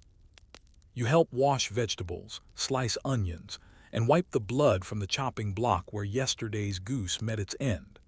The scullery maid scrubs last night's pans, her fingers raw from lye. There are no breaks, no idle chatter, only the occasional hush when a higher-ranking servant passes by, or worse, a noble child who may tease or order you about. Servants' food. Eventually, you are allowed to eat quickly, quietly. Your food is simple: thick bread, thin ale, perhaps a scrap of meat or cheese if the cook is generous. You eat seated on a low bench near the back wall. Talking is allowed, but laughter is discouraged. Meal times are dictated by the household schedule, not your hunger. You eat when allowed, and never before your betters have been served. Leftovers from the family table are sometimes passed down: cold mutton, dried fruits, crusts of tart. It is both a treat and a reminder of your place. Daily duties: menial, repetitive, essential. The rest of the day is a blur of tasks. Sweeping rushes. Floors are covered with rushes, long grasses, often scented with herbs to mask the smell of dampness, animals, and unwashed bodies. You sweep the old rushes away and replace them when needed. Fetching water from the well or stream. It is heavy, cold work. You carry buckets to the kitchen, the pantry, the washrooms. Laundry, a monumental chore, usually done weekly. Boiling water, scrubbing linen on stones, wringing out sheets by hand. Candles and lighting. You trim wicks, replace tallow candles, and clean soot from holders. Chamber pots. You carry them out, empty them, clean them. There is no glamour here, just the reality of bodily needs. Every movement is observed, every mistake punished. A dropped tray, a cold hearth, a wrinkled sheet, any of these can bring reprimand. You learn to keep your head down, your ears open, your back strong. The presence of power. The lord of the manor is rarely seen directly, but his presence is felt. His boots echo through the hall. His seal marks the orders pinned to the kitchen door. His temper is discussed in whispers. The lady of the house may be more visible, her voice calling for hot water, her maid requesting scented herbs, her children darting through rooms you're ordered not to enter. They are your employers, but more than that, they are your superiors by law, custom, and God's decree. You do not question this, nor do most. To serve a powerful household is, for many, the best path available. Clothing and cleanliness. You wear a wool tunic, coarse and plain, an apron stained from labor, sturdy shoes if you're lucky. Most servants own one or two outfits at most. They are mended endlessly, passed down, patched until they are threadbare. Bathing is infrequent. You wash your hands and face daily, but full immersion happens rarely, perhaps once a week, if water and fire would allow. Soap is handmade from lye and fat, harsh on skin. Hair is tied back, nails scrubbed with ash, teeth cleaned with cloth and salt. Your appearance must be tidy, even if your body aches from exhaustion. Time without time. There are no clocks in your part of the house. You live by bells rung for waking, meals, prayers, curfew. Time moves in tasks, not hours. You know morning by the sound of the cook's footsteps, midday by the warmth of the kitchen, evening by the scent of candle smoke and the settling silence of the halls. It is a strange way to live without ownership of your time. But it is what you know. Night comes again. When your duties are done, you clean your hands in cold water and return to your sleeping corner. The fire has been reduced to embers. Your blanket is damp again. A rat scurries in the thatch above. Your body aches, but you survived another day. You served without error, and that is enough. Above you, the noble family sleeps on feather beds, wrapped in linen, beneath carved beams and tapestries. Below, the house breathes in stillness, ready to begin again tomorrow. But what happens when the rhythms of the house are disrupted, when guests arrive, feasts are called, and the pace of labor accelerates? What is it like to serve during the high tides of Tudor hospitality and hierarchy? It begins with a rider. He arrives at the gate just before dawn, his horse blowing steam in the cold. A wax-sealed letter is pressed into the steward's hand. By noon, the house is transformed. The master has guests coming. Within hours, the quiet rhythm of the household erupts into action. For you, a low-ranking servant in a 16th century English manor, it means more work, less rest, and the constant tension of being seen but never heard by those far above you in status. In Tudor England, hospitality was not optional. It was obligation. Status was not only measured in land or gold, but in how well a noble could host and impress his peers. When guests arrived, the house became a theater, and you, like it or not, were part of the performance. The bell rings earlier. Today, you are awake before the first bell. The fires must be stoked not just in the kitchens and great hall, but in guest chambers, private parlors, and even corridors. Everything must be warm, glowing, welcoming an illusion of endless wealth and comfort. Fresh rushes are spread across floors, laced with rosemary and sweet flag. Tapestries are dusted. Chamber pots are emptied. The linens, rarely changed during ordinary days, are replaced with the best the house has: linen, not homespun wool. Your hands are raw from scrubbing. The house smells of wet stone, wood smoke, and lavender water. Preparing the feast. The kitchen, always busy, becomes a whirlwind. A feast means an entirely different scale of labor. Fowl must be plucked and dressed: duck, goose, or perhaps even swan if one is available. Meats: venison, pork, or beef must be seared, roasted, boiled, and basted. Pies are prepared with intricate crusts, stuffed with spiced apples or minced meat. Jellies, made from boiled calf's feet and flavored with wine, must be cooled overnight. Custards, creams, and fruit preserves are whipped and poured into glazed dishes. The cook shouts, sleeves rolled up, sweat already beading on his brow. Apprentices scurry with knives and wooden bowls. The scullions drag water by the bucketful. Spices, normally used sparingly, are measured with more generosity. Pepper, saffron, nutmeg, cinnamon. They are a sign of wealth, imported through long, dangerous trade routes. Each dish is not merely food, it is a message. Servants in the shadows. While the cook controls the kitchen, you are assigned to set the tables. In the great hall, a long table is placed for the guests, raised slightly on a dais. The lord and his favored guests will sit at the high table, others will sit along the sides. Seating is everything. It reflects status and dictates conversation. You lay out. A white cloth pressed and folded. Pewter plates polished to a soft sheen. Spoons but no forks still rare in England, viewed with suspicion. Bread trenchers, hollowed or sliced to hold food.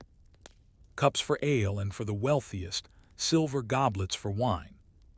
The salt cellar, a large, ornate container, is placed at the center of the high table. Those who sit above the salt are honored, those below it merely tolerated. You light candles in sconces along the walls. The air begins to shimmer with warmth and wax. Arrival of the guests. The guests arrive on horseback, cloaked against the weather.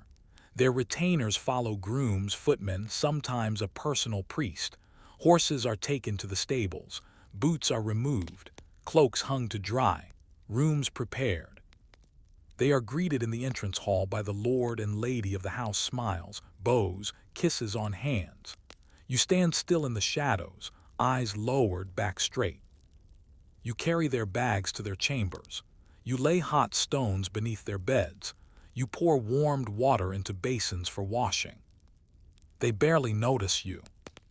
This is not cruelty. This is custom. You are part of the furniture. Music, laughter, and display. While the guests freshen up, servants prepare the entertainment. A group of minstrels tunes lutes and recorders. The steward arranges for a masque, a short, allegorical play with costumes. Children of the household may recite Latin verses or sing, showing their education. There may be hunting the next day, or falconry or dancing. All of it requires preparation. Costumes fetched, chairs moved, instruments tuned. You carry trays of spiced wine, hippocras, to the hall. You refill goblets, sweep ash, remove mud from boots. This is the Lord's moment to shine, and your moment to vanish into silence. The feast begins. Finally, the guests are seated. You stand behind your assigned place. The butler signals the kitchen. The dishes arrive in waves. First, thick soups, potages, served with hot bread. Then, roasted meats, carved by the carver, trained in precise, elegant slices. Then, pies, decorative and savory. Then, sweets, fig cakes, wafers, marzipan, apple custards. Lastly, cheese, nuts, and more wine. You serve from the left, remove from the right. You never speak unless asked. You observe everything. Who favors what dish, who avoids wine, who whispers behind their goblet. Each moment is filled with ceremony. A clumsy spill, a cold plate, a delay in service, any one of these could be remembered, gossiped about, punished for. You feel your muscles ache from stillness. But stillness is safer than failure. Serving the servants. Once the guests are done, and the Lord has retired to his solar with close companions, the food is redistributed. The upper servants eat what remains of the finer dishes, stewed fruit, roast fowl, sweetmeats. You and the rest eat below stairs, cold meat, crusts, thick ale. It is still better than an ordinary day. You eat in quick gulps, seated near the kitchen hearth, listening to muffled laughter from the hall above. You are not envious. You are tired. The night isn't over. The guests may want baths, which must be filled with boiled water. They may call for fresh bedding, which must be fetched and fluffed. Their horses must be seen to, their boots polished, their garments laid out for mourning. You carry a jug of wine to a guest chamber. You light a lamp outside the lady's door. You help the steward check that all doors are barred for the night. When you return to your sleeping mat, the fire is long dead. Your feet burn. Your hands smell of tallow and garlic. But you've survived a feast day without error. That is the highest praise you will ever receive. Yet beyond the manor walls, change is coming. The old ways of service are being questioned. A new merchant class is rising.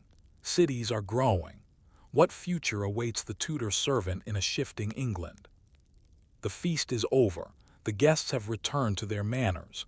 The kitchen is scrubbed down. The manor house breathes in a slower rhythm again. But outside the carved wooden doors of this Tudor estate, England is changing. You are still a servant, tired, obedient, unnoticed, but there's a restlessness in the air. Something has shifted. The old rhythms don't carry the same certainty they once did. As the 16th century marches toward its close, the world you serve in is beginning to crack at the edges. London and the lure of the city. Word has spread among the younger servants of opportunities in London. The city is growing, spilling over its medieval walls, filling with merchants, tradesmen, and shops. It is loud, filthy, dangerous, and full of possibility. Some servants leave service altogether to become apprentices, to a tanner, a cooper, a grocer, or a printer. The guild system offers a structured path to independence, though not without hardship. Others find employment in the homes of wealthy merchants, whose new money often rivals noble estates. There, wages might be slightly better, hours just as long, but upward movement, slim though it exists. You've seen a footboy who left for London and returned 3 years later with a trimmed beard, new boots, and coin enough to buy a sheep. Not everyone returns, of course. Some vanish into the city's shadow, lost to hunger, plague, or the press of poverty. But for those tired of kneeling in cold hallways or emptying chamber pots at dawn, the risk seems worth it. The rise of the new rich. The old nobility, the ones you serve, are facing new rivals. Merchants, moneylenders, and cloth exporters are growing powerful. The wool trade has boomed. England's enclosures have forced peasants off lands but enriched landowners and speculators. This economic shift changes households too. The old emphasis on inherited blood and heraldry begins to yield slightly to wealth gained through commerce. A merchant's servant might wear finer clothes than a country earl's footman. A city cook might earn wages, not just room and board. Some masters become more pragmatic, others cling harder to tradition. You've heard the steward whisper that your own master's debts are mounting. The sugar on the table last week was bought on credit. The salt pork came from a cheaper supplier. Even a grand manor cannot resist the changing tide forever. The Reformation's quiet impact. The Reformation has reached your household, if only by decree. The great chapel is quieter now. Latin prayers have been replaced by English ones. Some icons have been removed from the walls. The local priest speaks of scripture more than saints. You remember when the manor employed 2 clerks and a chaplain. Now, only one remains, and he's being watched. For you, this means fewer religious processions, fewer feast days, less bread to bake for saints' celebrations, but also less charity from the household. Almsgiving, once a spiritual duty, now feels more discretionary. Even religion, it seems, has entered a new economy. Literacy creeps in. Among the servants, literacy is rare but rising. The steward reads, of course. The housekeeper signs her name. The cook knows numbers well enough to measure spices and tally stock. But you've begun to trace letters in ash, quietly at night, watching as the kitchen boy whose mother was a washerwoman in town teaches himself from a stolen primer. Reading was once the privilege of priests and scribes. Now, even servants wish to know what's written on the letters they carry, the notices nailed to the church door, the laws passed in London. Knowledge trickles downward. And once it does not stop. Pay and possibility. You don't receive wages, at least, not regularly. Instead, your room, food, and clothing are provided. On occasion, you are given a coin or two during holidays, perhaps a piece of silver if you've served the family for many years. But the idea of servants as paid workers is beginning to take hold. In some cities, wealthier households offer stipends especially for skilled roles: butlers, coachmen, cooks. In time, the idea of domestic service as employment, rather than servitude, will solidify. But in your world now, this is still new, still fragile. You've heard talk that one of the housemaids is leaving to become a nursemaid in a household that offers a half-penny a week. It doesn't sound like much, but it's the principle. A coin in the pocket, a number in a ledger, proof of value beyond obedience. The future of the manor. As night falls, you walk the corridor of the upper floor to deliver clean linens. You pass tapestries, some newly mended, others fraying. You pass portraits of ancestors in ruffs and velvet, gazing sternly into futures they could never predict. This manor, like others, will one day shrink in power. Some will crumble, others will be bought by merchants. Still others will be turned into inns, schools, even prisons. The Tudor household, with its lords and ladies, its hierarchy of servants and stewarded routines, will slowly become anachronism. Yet in your present moment it still stands, firm, cold, commanding. And you, servant though you are a part of it. You carry its rhythm, you hear its secrets, you feel its weight, not just on your shoulders, but in your very way of seeing the world. The future is coming. But for now, you return to your chamber, kneel beside a chipped basin, wash your face with icy water, and lie down once more on the rush-covered floor. Tomorrow, the bell will ring again, and you will rise. We often remember the Tudors for kings and queens, palaces and plots, but beneath the velvet gowns and golden goblets, there were lives like yours, ordinary, resilient, essential. The servants of the age held the world together, even as that world prepared to change. Story 5. The Siege That Took Months. Castle Harlech and the Art of Endurance. You are cold, hungry, and weary. The wind from the Irish Sea howls across the battlements, seeping through your woolen cloak, biting into your skin. Snow lingers on the stone walkways.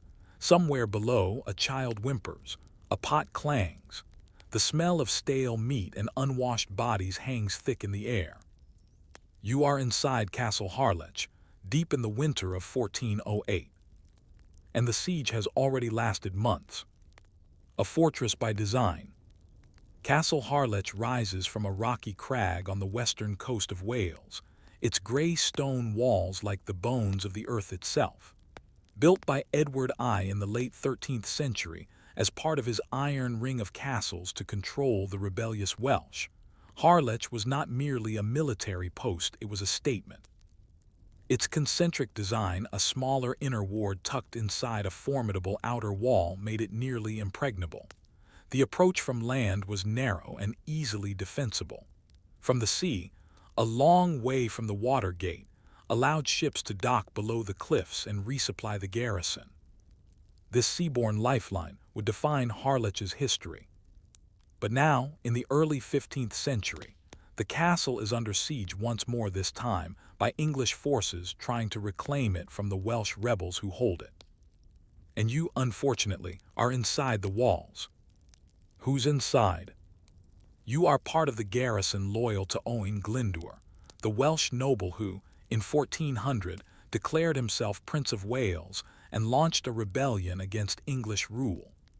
Harlech had been captured by his forces in 1404 and became his administrative center.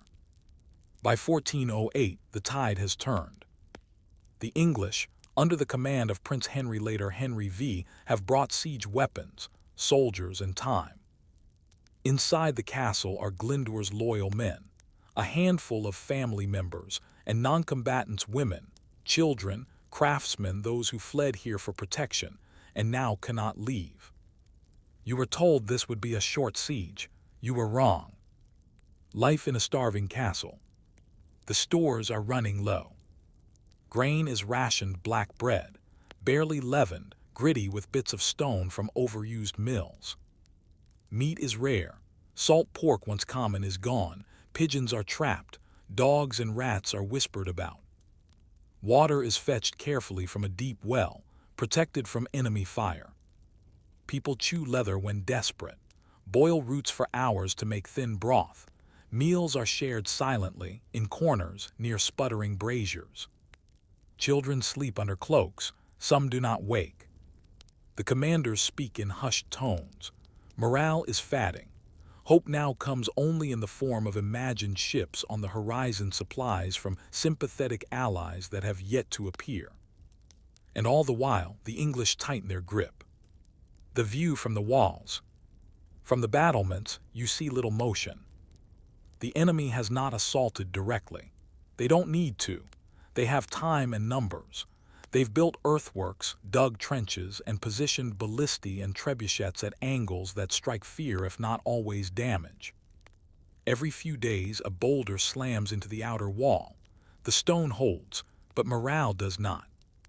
Torches dot the English encampments at night, a reminder that they are warm, fed, and waiting. And you are not. Routine under sea. Even in siege, life must continue or at least resemble continuity.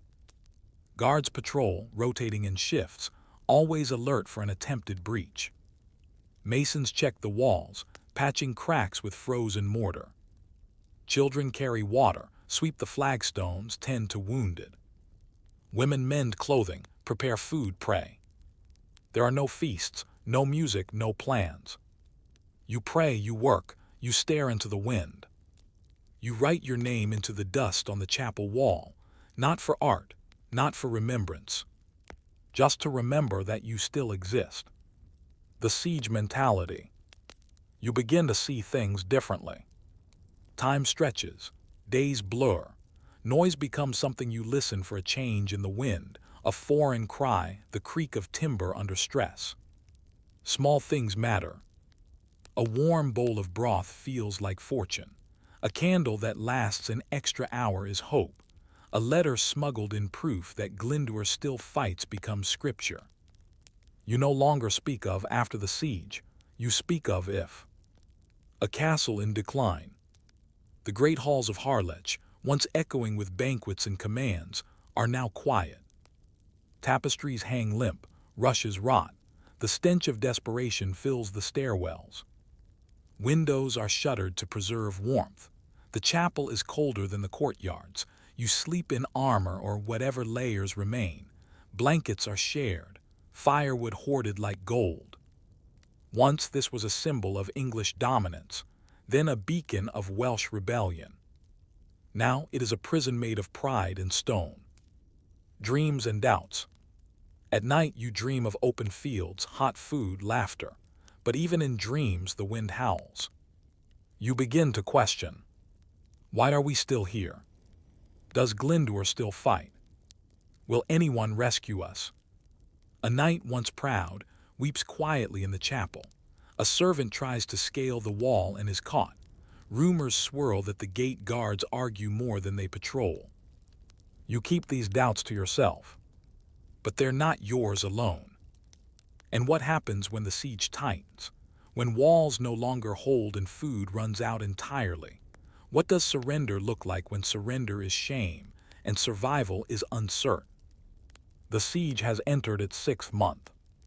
The air is warmer now, but hope is not. Spring has begun to thaw the fields below, but inside Castle Harlech, hunger has fully taken hold. The stores are gone. The rats are gone. Even the smell of cooking, once a comfort, is absent. You chew stale leather boiled for hours to soften it. The water tastes of stone and fear. No one says it, but everyone knows. We are starving. Hunger as a weapon. The English never needed to breach the walls. They simply waited. What could not be conquered by force, they've taken with silence by blocking supply lines, preventing ships from docking at the water gate, and letting time do the killing. The way from the water gate, once a miraculous passage for supplies and escape, is now useless. English ships patrol the coast. No Welsh allies come. The ingenious architecture of Harlech, the walls within walls, the layered defenses, is now a trap. You are sealed in a fortress that can no longer feed you.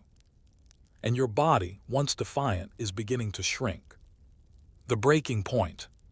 Servants collapse while sweeping. Soldiers fall asleep on watch. Conversations are shorter, limbs move slower, minds begin to wander. You've seen it. A boy caught licking candle wax. A woman fainting as she prays. A man crying over an empty bowl. It's not just hunger, it's mental erosion. Siege does not only crush the body, it wears away certainty. The certainty that the outside world still exists, that help is coming, that there is a purpose to this slow, silent suffering. The priests offer sermons, but even their voices shake. The captain delivers speeches, but fewer stay to listen. The commanders speak in corners now, not about fighting, but about survival. Disobedience and desperation. With hunger comes disobedience. Guards abandon posts. 2 are caught trying to scale the walls to surrender. A third is beaten for hoarding a crust of bread. Some whisper of mutiny, of opening the gates. But no one dares to lead. No one wants to be the first to speak treason or reason, depending on how you see it. You begin to wonder, is surrender truly worse than this? At least on the other side of the walls there's food, fire, light. The fear of punishment no longer outweighs the fear of death. And this is when a siege becomes most dangerous, not when the enemy attacks, but when your own people turn inward. Inside the mind of the besieged, you dream of food constantly. You imagine loaves of bread on your cot, a fire-warmed bowl of pottage in your lap. You wake up biting your own sleeve. You count each coin in your pocket, knowing none can buy you a single bite. You begin to envy the dead, those who passed in sleep before the worst began. You remember the first days of the siege, the pride, the belief in Glyndor's cause, the camaraderie. All of that has withered like your body. Now only the present exists, and the present is hollow. You have not eaten in a day and a half. You are still expected to patrol the walls. A fractured command. The captains argue. Some wish to fight one final sortie, a charge to die with dignity. Others argue to negotiate, to wave a white cloth and hope for mercy. A messenger was sent out 3 days ago. He has not returned. Inside the chapel, the holy relics are gone, sold or stolen. No one knows. Some suspect the priest traded them with the English for food. He denies it. The garrison is no longer united. What was once a proud banner of resistance is now a patchwork of exhausted individuals trying to outlast one another. You begin to feel that the castle itself is watching, that the walls, proud and ancient, are tired too. The enemy watches. From the ramparts you see them still. The English soldiers camped in orderly rows. They light fires at night, cook food over spits. Their dogs bark. Their voices carry across the still air. They seem well-fed, clean, confident. You hate them, but more than hate, you envy them. A full belly, a dry blanket, these things now feel like legends. You wonder what they'll do if the gates open. Will they slaughter everyone inside? Will they hang the commanders? Will they laugh as they toss bread to those who once resisted? You don't know, but you've started to wonder if that would be better than one more day without food. Disease creeps in. As hunger deepens, sickness spreads. It starts with coughs, then fevers. Open wounds no longer heal. Children develop strange rashes. Some stop speaking. Others die quietly in corners. There is no medicine left. The leeches are gone. The vinegar used up. Bandages are cut from old tunics. Cold water is the only treatment. The dead are buried quickly, or sometimes not at all. You pass a room where 3 lie still, covered in cloaks. No one has moved them in 2 days. It is not cruelty, it is fatigue. A fortress in silence. At night the halls are quiet. Not the peaceful quiet of rest, but the eerie stillness of surrender without declaration. The castle no longer resists, it simply exists. Each sound dripping water, the clank of a pot, a cough in the dark feels louder than it should. You write your name again in the dust of the chapel. The first one you wrote weeks ago has faded. You don't know why you do it, but it's something, a mark, a proof. And then sometime near midnight a bell rings, just once. The gates will open soon. You don't know who gave the order, or whether it was even a decision or just inevitability.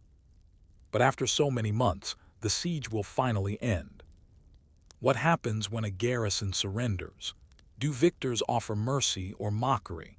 Does survival come at the cost of identity? And what remains of a fortress after it's no longer defended? The sound is unmistakable. Metal clanging, chains groaning, the slow creak of ancient timbers. After months of waiting, starving, whispering and watching death walk the corridors, the gates of Castle Harlech are opening. No charge, no heroic sortie, no last stand with sword raised high. Only this: a white cloth raised, a voice calling out from the walls, a quiet procession of gaunt, ash-faced figures emerging into the morning light. You are among them. Surrender in silence. The act of surrender is not loud. It is not even particularly dramatic. There is no crowd of jeering English soldiers, no triumphant trumpet blast, just a few wary officers from the besieging army standing at the edge of the approach path, weapons lowered, faces neutral. They watch as you step forward, clothes hanging loose on your frame, lips cracked, eyes hollow. They smell you before you reach them. Behind you, the remaining defenders emerge in twos and threes. Some are helped by others. Some cannot walk at all. A boy is carried by his mother. A former knight, wrapped in a blanket like a child, shuffles forward with bare feet. You wonder what the enemy sees. Victors, no. Enemies, no longer. They see survivors, barely. Terms of surrender.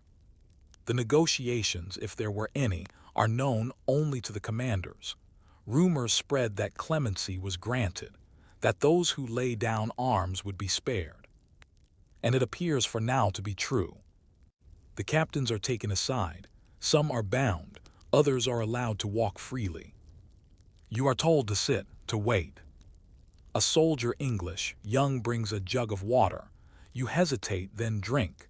Your body trembles at the shock of liquid. Another gives you a piece of bread. You weep as you chew. You're not alone. Mercy with conditions. Not everyone is spared. A few, identified as key figures in Glyndor's rebellion, are arrested. They vanish into tents and wagons. Where they are taken, no one says. Some prisoners are sent south. Others pressed into forced labor. A few of the defenders, especially those weak with fever, are allowed to remain under guard within the castle for a few days before being released into the countryside. Women and children are treated with some leniency. Food, bandages, the basics.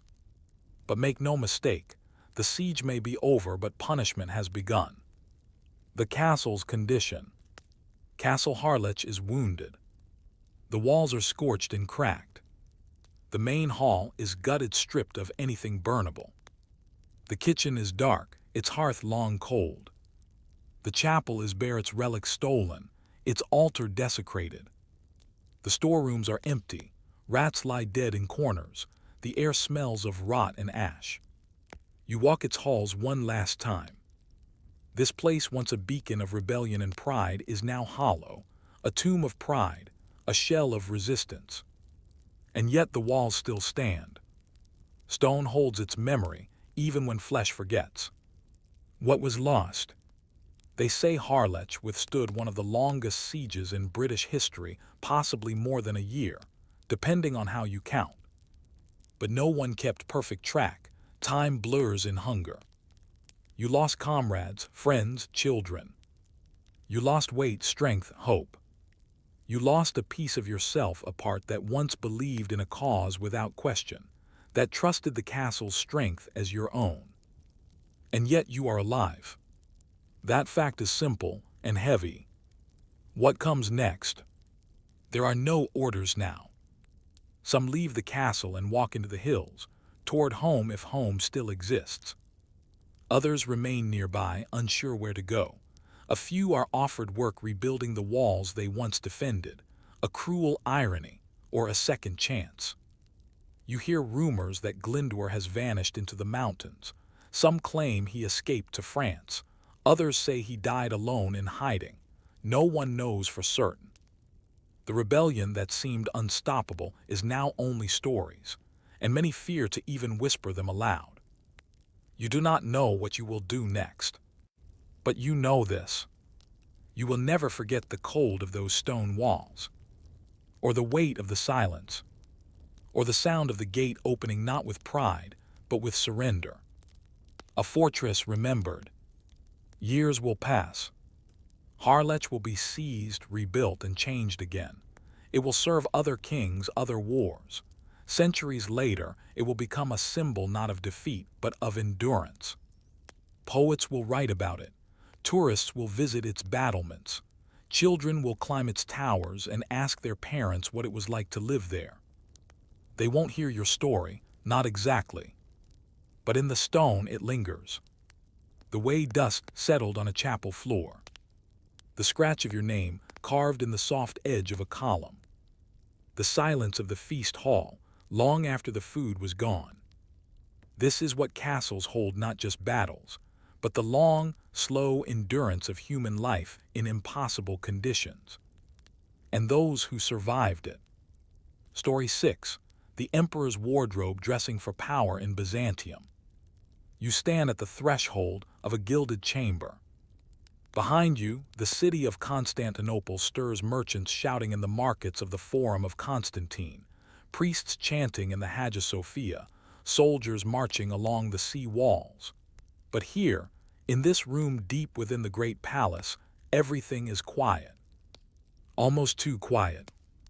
You're not a guard, not a noble, not even a tailor. You are an imperial dresser, a vestiarios, part of the silent army that keeps the emperor clothed, not simply in garments but in power. In Byzantium, appearance was not decoration. It was government. More than clothes, garments as law. To serve in the Byzantine court was to understand that the emperor's clothing was not just fashion, it was doctrine. Each garment, from the lowest tunic to the most elaborate cloak, was codified. There were rules about who could wear what, when, and in what combination. Colors had meaning. Fabrics carried rank. Embroidery signaled authority. At the apex of this sartorial pyramid stood the emperor, the Basilius, whose wardrobe was a theater of divine legitimacy. When he entered a hall, you did not just see a man. You saw a living icon.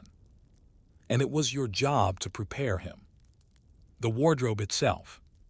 The imperial wardrobe, or vestiarion, was a highly guarded part of the palace, separate from the living quarters. It housed garments for every ceremonial occasion, some hundreds of years old, others newly commissioned. Inside you moved among silks dyed in imperial purple, so rare and restricted that only the emperor could legally wear the deepest hues. Gold-threaded cloaks, chlamys, weighing more than armor. Gem-encrusted belts, shimmering in candlelight. Boots of red leather, visible proof of imperial rank. Tunics layered beneath outer garments, each stitched with geometric or religious symbolism. Each item had a place. Each was recorded in the palace registers. Nothing could go missing. Nothing could be worn out of order. This was not clothing. This was ceremony made textile. The morning ritual. The day began before the sun. The emperor did not simply dress. He was dressed, piece by piece, in silence and reverence. You stood ready with your fellow dressers, each assigned a layer, a task, a position. First came the undergarments, fine linen, softened by years of careful washing. Then the tunics, dyed in colors indicating the day's rituals. Dark blues for mourning, gold for festivals, white for the Eucharist. Then the chlamys, fastened at the right shoulder with an elaborate jeweled brooch, or fibula, so heavy it left a red mark on the skin. Last came the red boots, lifted from velvet boxes, polished to gleam like lacquer. Throughout you avoided eye contact. You spoke only if asked. Your hands moved carefully, methodically, as if you were dressing a statue or a god. And in some ways you were. The color of power, purple. Purple was not a color, it was a command. In Byzantium, only the emperor and certain high officials could wear true Tyrian purple, a dye made from thousands of murex snails, harvested painfully from the Phoenician coast. It was so rare, so expensive, and so tightly controlled that unauthorized use could mean death. The phrase "born in the purple," porphyrogenitus, referred not just to the dye, but to children born in a special purple-draped chamber of the palace, heirs to the throne by blood. To wear purple was to signal divine favor. It was your task as a dresser to make sure the folds were precise, the color unblemished, the shoulders clean. You sometimes held your breath when smoothing the fabric, terrified of tearing a seam or dropping a clasp. The emperor could always commission another robe. You could not commission another head. Ceremonial variations. The emperor did not have a single outfit. He had dozens, each suited to a specific moment in court life. Military reviews. Chainmail beneath a purple cloak, iron crown with a cross, leather gauntlets polished and rigid. Church ceremonies. Long white robes with gold-threaded crosses, paired with a jeweled gospel held at chest height. Audience halls. Crimson tunic beneath a golden mantle, with bracelets etched with imperial eagles. Weddings and coronations.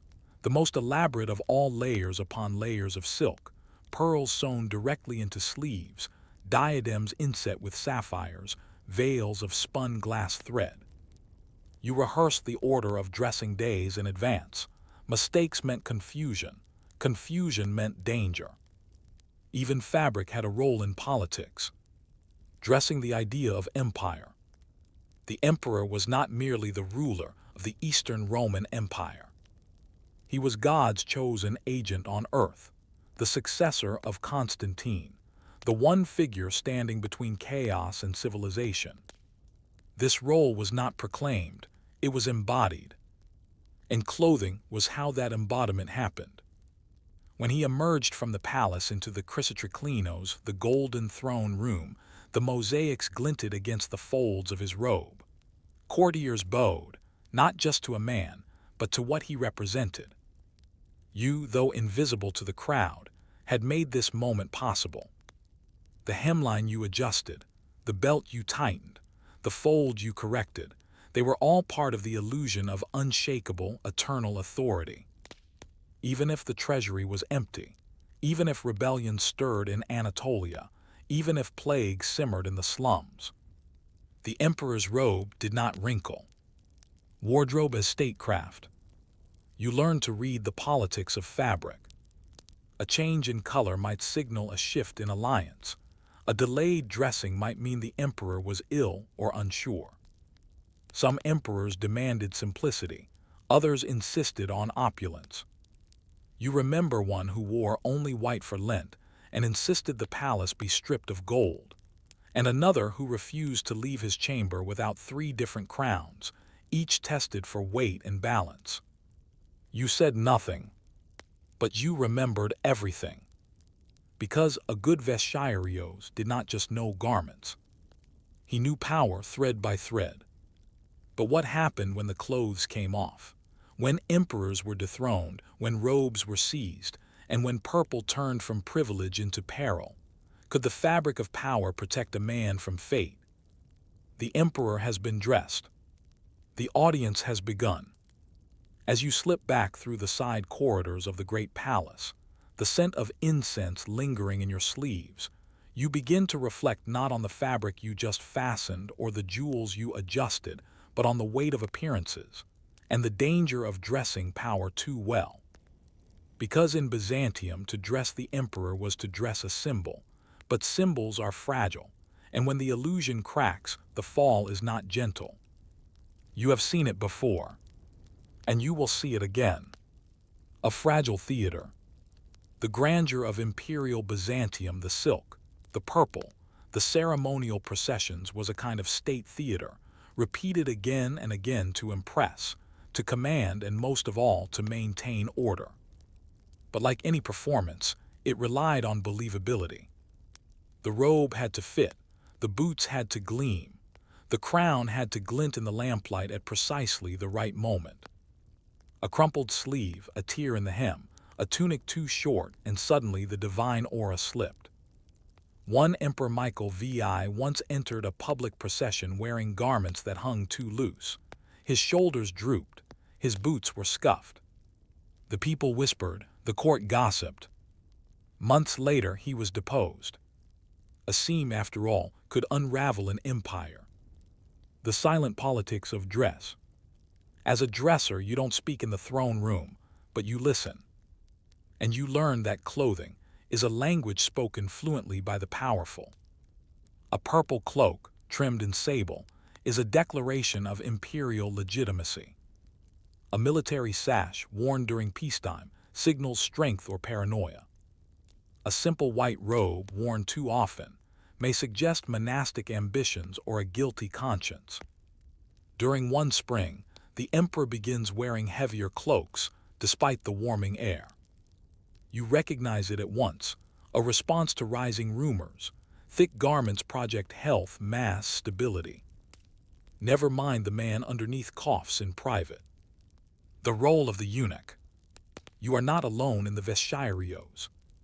Many of your fellow dressers are eunuchs, trusted palace functionaries, trained from childhood in the arts of silence and service. Eunuchs in Byzantine court life were not just tolerated, they were essential. They passed between the world of women and men, they were immune to dynastic temptation, and they could hold enormous power. Some, like the famed Basil Lecapenus, rose to control entire ministries. Their presence in the dressing chamber was a symbol of loyalty and imperial control. And they were the most careful with robes, handling them as sacred relics. Stolen robes, stolen thrones. In this empire, stealing robes could mean stealing power. You once heard the story of Leo V, who seized the throne after breaking into the vestiarion and donning the emperor's ceremonial chlamys. When he emerged, the guards bowed instinctively. Clothing was so closely linked to legitimacy that to wear the garments was to become the role. This was no costume drama, this was statecraft. You sometimes look at the locked cabinets of robes and wonder, how many hands have longed to open them in secret? How many claimants imagined slipping on a purple cloak and seeing the empire bow?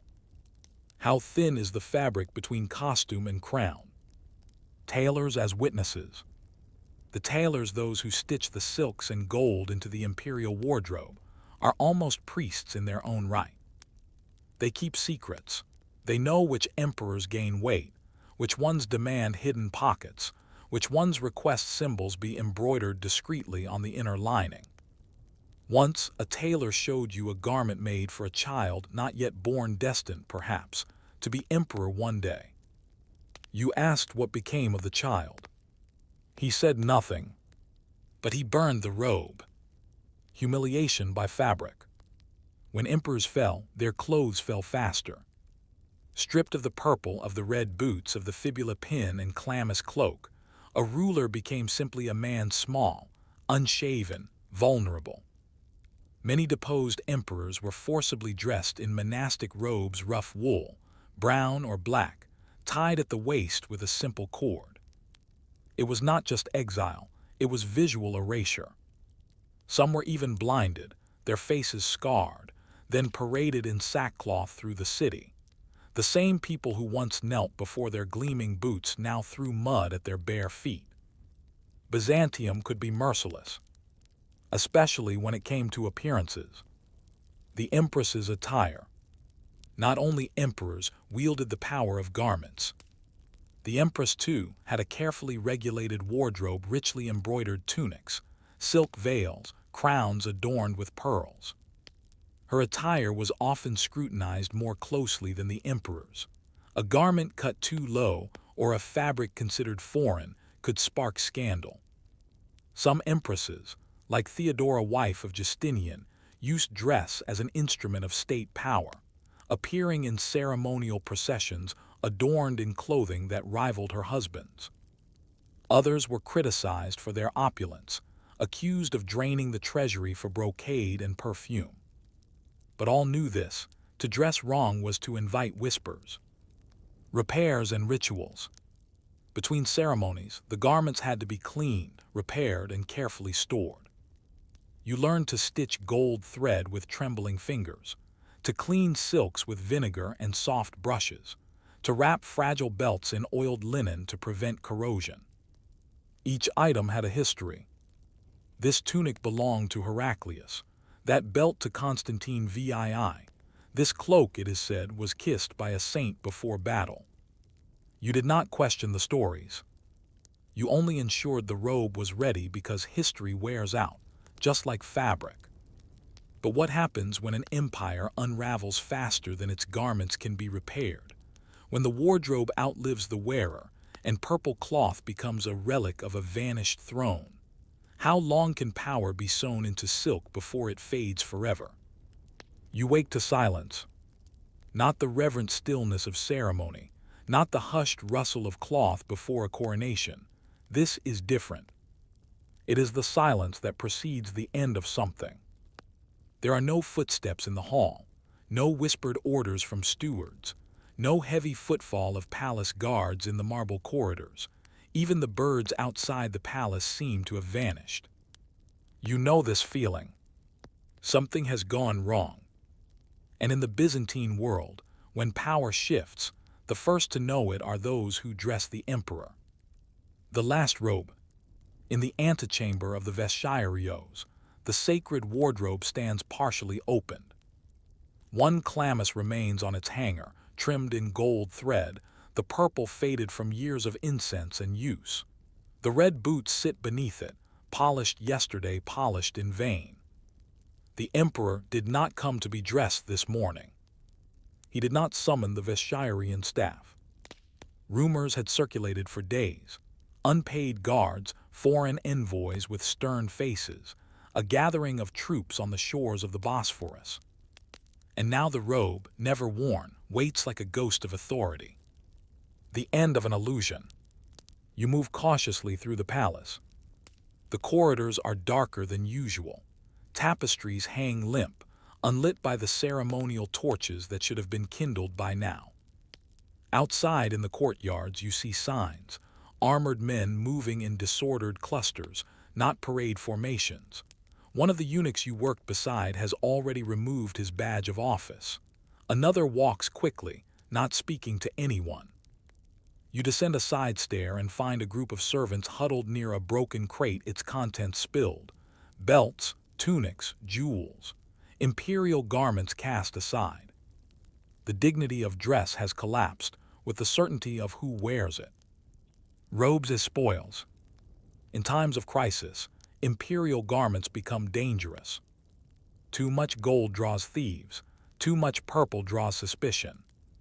You recall the fall of Nikephoros II, murdered in his sleep by men who once saluted his cloak. His attackers wiped blood on the hem of his coronation robe, then used it to wrap his body for burial. Or Romanos IV, stripped of his imperial garb after losing a battle, forced to walk blind and barefoot in peasant clothes. Now servants and guards loot the wardrobe, not out of hatred but out of need. Silk sells, gold buys protection. In the fall of empire, fabric feeds survival. The vestiarios remembers. You remain not from loyalty, not from fear, but from habit. You unroll a linen cloth and wrap the unused robe, not for storage, not for the next emperor. There may not be one. You do it because that is what you do. Even in collapse, ceremony clings to routine. You think of the hundreds of robes you've handled over the years, of emperors who ruled like gods and fell like men, of how often you wondered whether it was the robe that made the emperor or the emperor who made the robe. In the silence, you no longer know the answer. Symbols without power. Later that day, soldiers arrive. They do not wear Byzantine uniforms. Their accents are foreign. They ask where the treasury is. You do not lie. They do not ask again. You watch as they carry out bolts of silk, open ceremonial chests, laugh at the strange designs. One finds a red boot and tosses it aside. Another dons a diadem crooked on his head, mocking the vanished ruler. They do not understand what these objects meant. To them, it's loot. To you, it was once the language of order. But even languages die.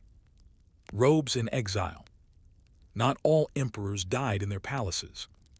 Some, like Constantine XI, faced the fall of Constantinople in 1453 with armor over silk, but beneath it, still wore the traditional tunic. When he fell in battle, it was the fine weave of his garments that marked him for burial. Others fled draped in hastily gathered cloaks, carrying relics and robes into exile.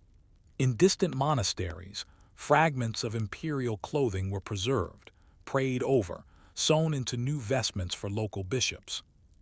You hear that some monks in Mount Athos still keep a piece of purple silk, claiming it came from the last emperor's cloak. Truth or legend, it doesn't matter. The fabric remembers. Emperors of memory. Time moves forward. The empire, for all its resilience, finally fractures. The bureaucracy that once catalogued every belt and brooch dissolves. The dressers vanish. The tailors move on. But the idea of the imperial wardrobe does not die. Painters in Venice render emperors in full Byzantine regalia, centuries after the empire's fall. Russian czars model their coronation rituals on Byzantine ceremonies' robes, red boots, and all. Even the Ottoman sultans, after taking Constantinople, repurposed the palace, its silk stores, and tailoring guilds absorbed into a new system of ceremonial rule. Because clothing, once tied to absolute power, never truly loses its weight. What remains? You are old now. The empire has become stories. The robes you once folded are gone. The wardrobe you once organized is a storeroom filled with straw and rats. But in your mind, you still feel the texture of Tyrian silk, the bite of golden clasps against your palms, the rustle of sacred cloaks drawn over royal shoulders. You remember the hush before an emperor entered the hall. You remember the eyes of the people. Not on the man, but on the robe. Reflections in thread. Byzantium lasted 1,000 years. It outlived kings, armies, invasions, and revolutions. And much of that longevity rested not on battlefield victories or political alliances, but on ritual and the careful performance of legitimacy. Robes were not afterthoughts. They were strategy, they were defense, they were identity. To dress the emperor was to maintain the illusion of order. And even when the empire ended, the echo of that order persisted in paintings, in ceremonies, in whispers. Because in the end, the empire may fall.